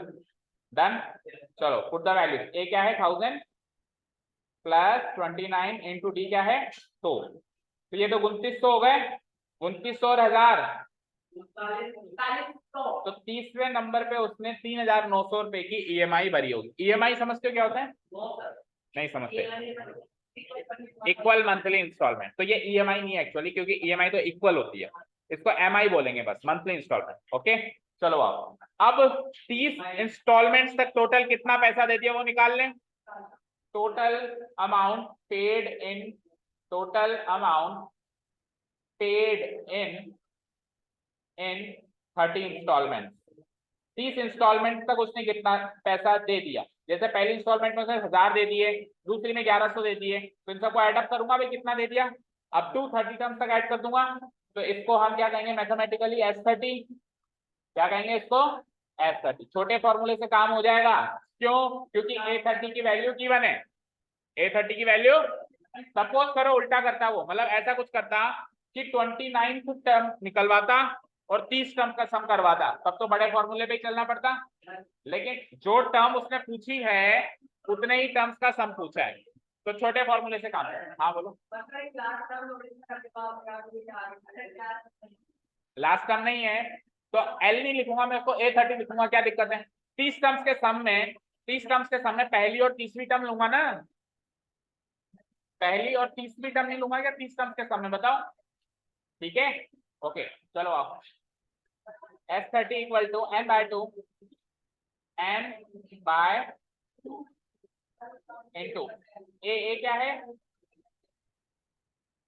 ए, चलो एक बार लिख देता हूँ, A प्लस ए है, A प्लस ए है, तो ये हो जाएगा n/2 यानी 30/2 into A plus A30, A plus A30, तो 30/2 यानी 15 इंटू ए क्या है 1000, और A30 अभी अभी निकाला है, करो ताजा 39, ठीक है करो ऐड, 15 गुणा कितना हुआ 4900, करो मल्टीप्लाई 0 0, 15 9 जा 135 बचे 13, 15 4 जा 60 और 13 73, तो 73,500 रुपए उसने दे दिए, लेकिन ये फाइनल आंसर नहीं है, क्वेश्चन ये नहीं कि उसने कितने दे दिए, क्वेश्चन ये कितने बकाया बच गए, तो टोटल था 1,18,000, उसमें से 73,500 दे दिए, तो अब बचे कितने वो निकालने, वो है फाइनल आंसर, वो है फाइनल आंसर। ओके तो क्या लिखूंगा मैं, what amount of loan does he still have to pay after the 30th installment, तो अमाउंट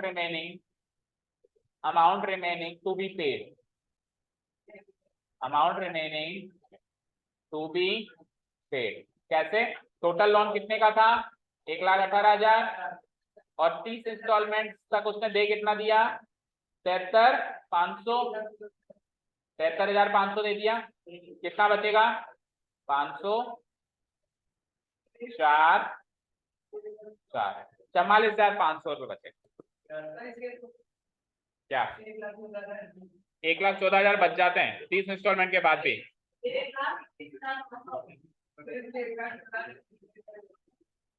देख लो भाई देख, हाँ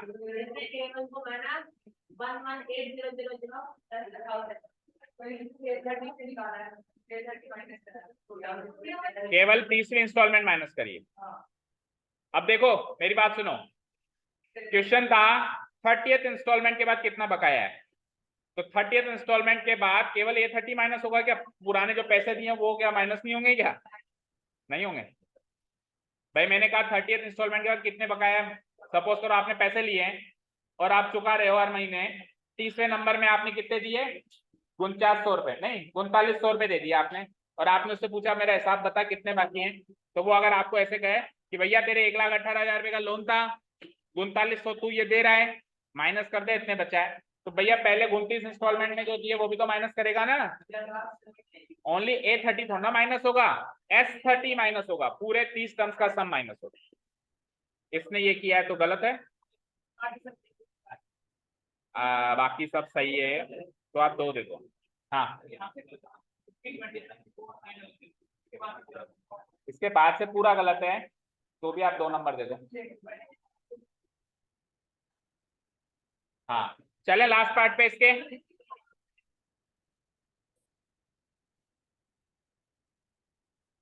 चलते हैं लास्ट पार्ट पे। इसका अगला पार्ट किया था किसी ने?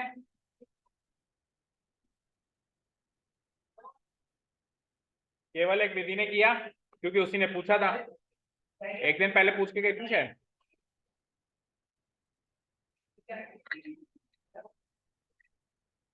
एक बचा है ना अभी। चलो लास्ट क्वेश्चन देखो। चलिए, तो ये वैसे आपके ऑप्शनल एक्सरसाइज का क्वेश्चन है शायद, है ना? ऑप्शनल एक्सरसाइज में है। ए लैडर, लैडर मतलब सीढ़ी होती है, लकड़ी की टेम्पररी सीढ़ी जो अपन रखते हैं घरों में, उसको बोलते हैं लैडर। ठीक है, इस टाइप से सीढ़ी होती है जो, ठीक है, इसको कहते हैं लैडर। और जो परमानेंट सीढ़ियां होती है उसको कहते हैं स्टेयर्स। तो क्या कहते हैं? स्टेयर्स। तो एक लैडर है जिसके अंदर 25 उसके जो रंग्स हैं, रंग्स मतलब वो पैर रखने के जो पायदान है, जो पैर रखने के पायदान है उनको क्या कहेंगे हम? रंग्स। जैसे ये पहला रंग, ये दूसरा, ये तीसरा, इस तरीके से। ठीक है, अब ये जो रंग्स हैं ये एक दूसरे से 25-25 सेंटीमीटर दूर हैं, समझे क्या? हर एक रंग अगले और पिछले रंग से कितना कितना दूर है? ये गैप 25, ये गैप 25 सेंटीमीटर का है, ये गैप कितने का है? 25 सेंटीमीटर का है, ये गैप भी कितने का है? 25 सेंटीमीटर का है। सिमिलरली ये गैप भी कितने का है? 20। समझ गए? आगे पढ़े। ठीक है, the length of the bottom most रंग इज 45 सेंटीमीटर। अच्छा, अब इस रंग की लंबाई भी दे रही है। जो सबसे छोटा आखिरी आखिरी वाला रंग है, बॉटम मोस्ट मतलब नीचे नीचे वाला रंग है, उसकी लंबाई कितनी है? 45 सेंटीमीटर, ये लंबाई है इसकी, ये इसकी इस रंग की खुद की लंबाई है। देखो हर रंग एक दूसरे से तो 25-25 सेंटीमीटर दूर है, लेकिन जो रंग है उनकी खुद की भी तो लंबाई है, तो ये लंबाई छोटी बड़ी है। देखो नीचे वाली सबसे बड़ी, फिर छोटी, फिर छोटी, फिर छोटी, ऐसे करके वो डिक्रीज होती जा रही है। तो जो नीचे नीचे वाली रंग है उसकी लंबाई कितनी है? 45 सेंटीमीटर। आगे बढ़ते हैं हम। And it goes to decrease, ये घटती जा रही है, एज गोज हाई, जैसे अपन हाई चलते जाएंगे, टू द टॉप मोस्ट रंग विच इज 25 सेंटीमीटर। और जो सबसे ऊपर वाली रंग है, यानी कि अभी तो देखो ये अंदाजे से मैंने लगाया है, ऐसा नहीं है कि इसमें 1 2 3 4 5 6 ही रंग है, ऐसा मत मानना, इसमें और भी रंग है बीच में, लेकिन जितना अपन ने फिगर बनाया है उसमें ऊपर ऊपर वाली रंग कितनी लंबाई की है? 25 सेंटीमीटर। तो कम होती गई ना, देखो थोड़ी सी कम हुई, फिर थोड़ी सी कम हुई, ऐसे करते करते 25 सेंटीमीटर। समझ गए? आगे बढ़ते हैं। ठीक है, also the top most and the bottom most rungs are 2.5 metre apart. सबसे ऊपर वाली रंग और सबसे नीचे वाली रंग के बीच में कितना गैप है? 2.5 मीटर। That means what? ये जो गैप है यहां से लेकर यहां तक, ये गैप कितना है? 2 मतलब सीढ़ी की लंबाई, टोटल सीढ़ी की लंबाई कितनी है? 2.5 मीटर। ओके, समझ गए? यहां तक क्लियर है? आगे क्वेश्चन है, find the length of the wood required for making the rungs. तो इनमें रंग्स की जो लंबाई है इसको जोड़ के बता दो, केवल रंग्स, क्योंकि इसने पूछा है रंग्स को बनाने के लिए कितनी लेंथ की वुड चाहिए हो, कितनी लंबाई की लकड़ियां आपको, टोटल लंबाई कितनी चाहिए होगी। तो यानी इसकी लेंथ प्लस इसकी लेंथ प्लस इसकी लेंथ, ऐसे करते करते टॉप मोस्ट रंग की लेंथ होगी वो आपको निकालनी है, उन सबका सम करना है आपको। तो पहली टर्म तो है 45, आखिरी टर्म है 25। बस आपको ये पता करना है कि रंग्स कितनी है, हो जाएगा काम छोटे फॉर्मूला से। A + L होता है, बोलो जाओ, a प्लस एल होता है, ये तो सबको पता है, लेकिन बाहर क्या लगता है, n/2 भी लगता है। तो n की वैल्यू पता करनी है कि टोटल नंबर ऑफ रंग्स ये कितनी है। अब टोटल नंबर ऑफ रंग्स कैसे पता करेंगे, तो एपी बनाते हैं। चलो, पहली रंग की लंबाई कितनी है, पहली रंग की लंबाई कितनी है, ठीक है, और ऐसे करते करते करते करते आखिरी रंग की लंबाई कितनी है, और पहली रंग और दूसरी रंग, पहली रंग और आखिरी रंग के बीच में गैप कितना है, 2.5 metre, that means 250 centimetre, that means 250 centimetre. अब सुनो, हर एक रंग कितना कितना दूर है, 25-25 सेंटीमीटर। देखो सपोज करो ये रंग 25 सेंटीमीटर दूर, ये रंग भी इससे 25 सेंटीमीटर दूर, और ये टोटल लंबाई कितनी है, 250 सेंटीमीटर। तो अब कॉमन सेंस लगाओ, टोटल है 250 और 25-25 के गैप में एक एक रंग है, तो कितनी रंग होंगी। अब हम क्या करते हैं, सीधे टोटल को इसके गैप से डिवाइड कर देते हैं और आंसर आ जाता है 10, पर एक्चुअली 10 नहीं होंगी, एक ज्यादा आएगी, 11।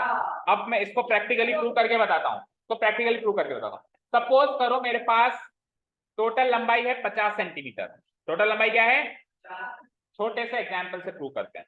पहली रंग यहाँ लगा दी 25 सेंटीमीटर के गैप में, दूसरी रंग यहाँ लगा दी 25 सेंटीमीटर के गैप में, तीसरी रंग यहाँ लगा दी।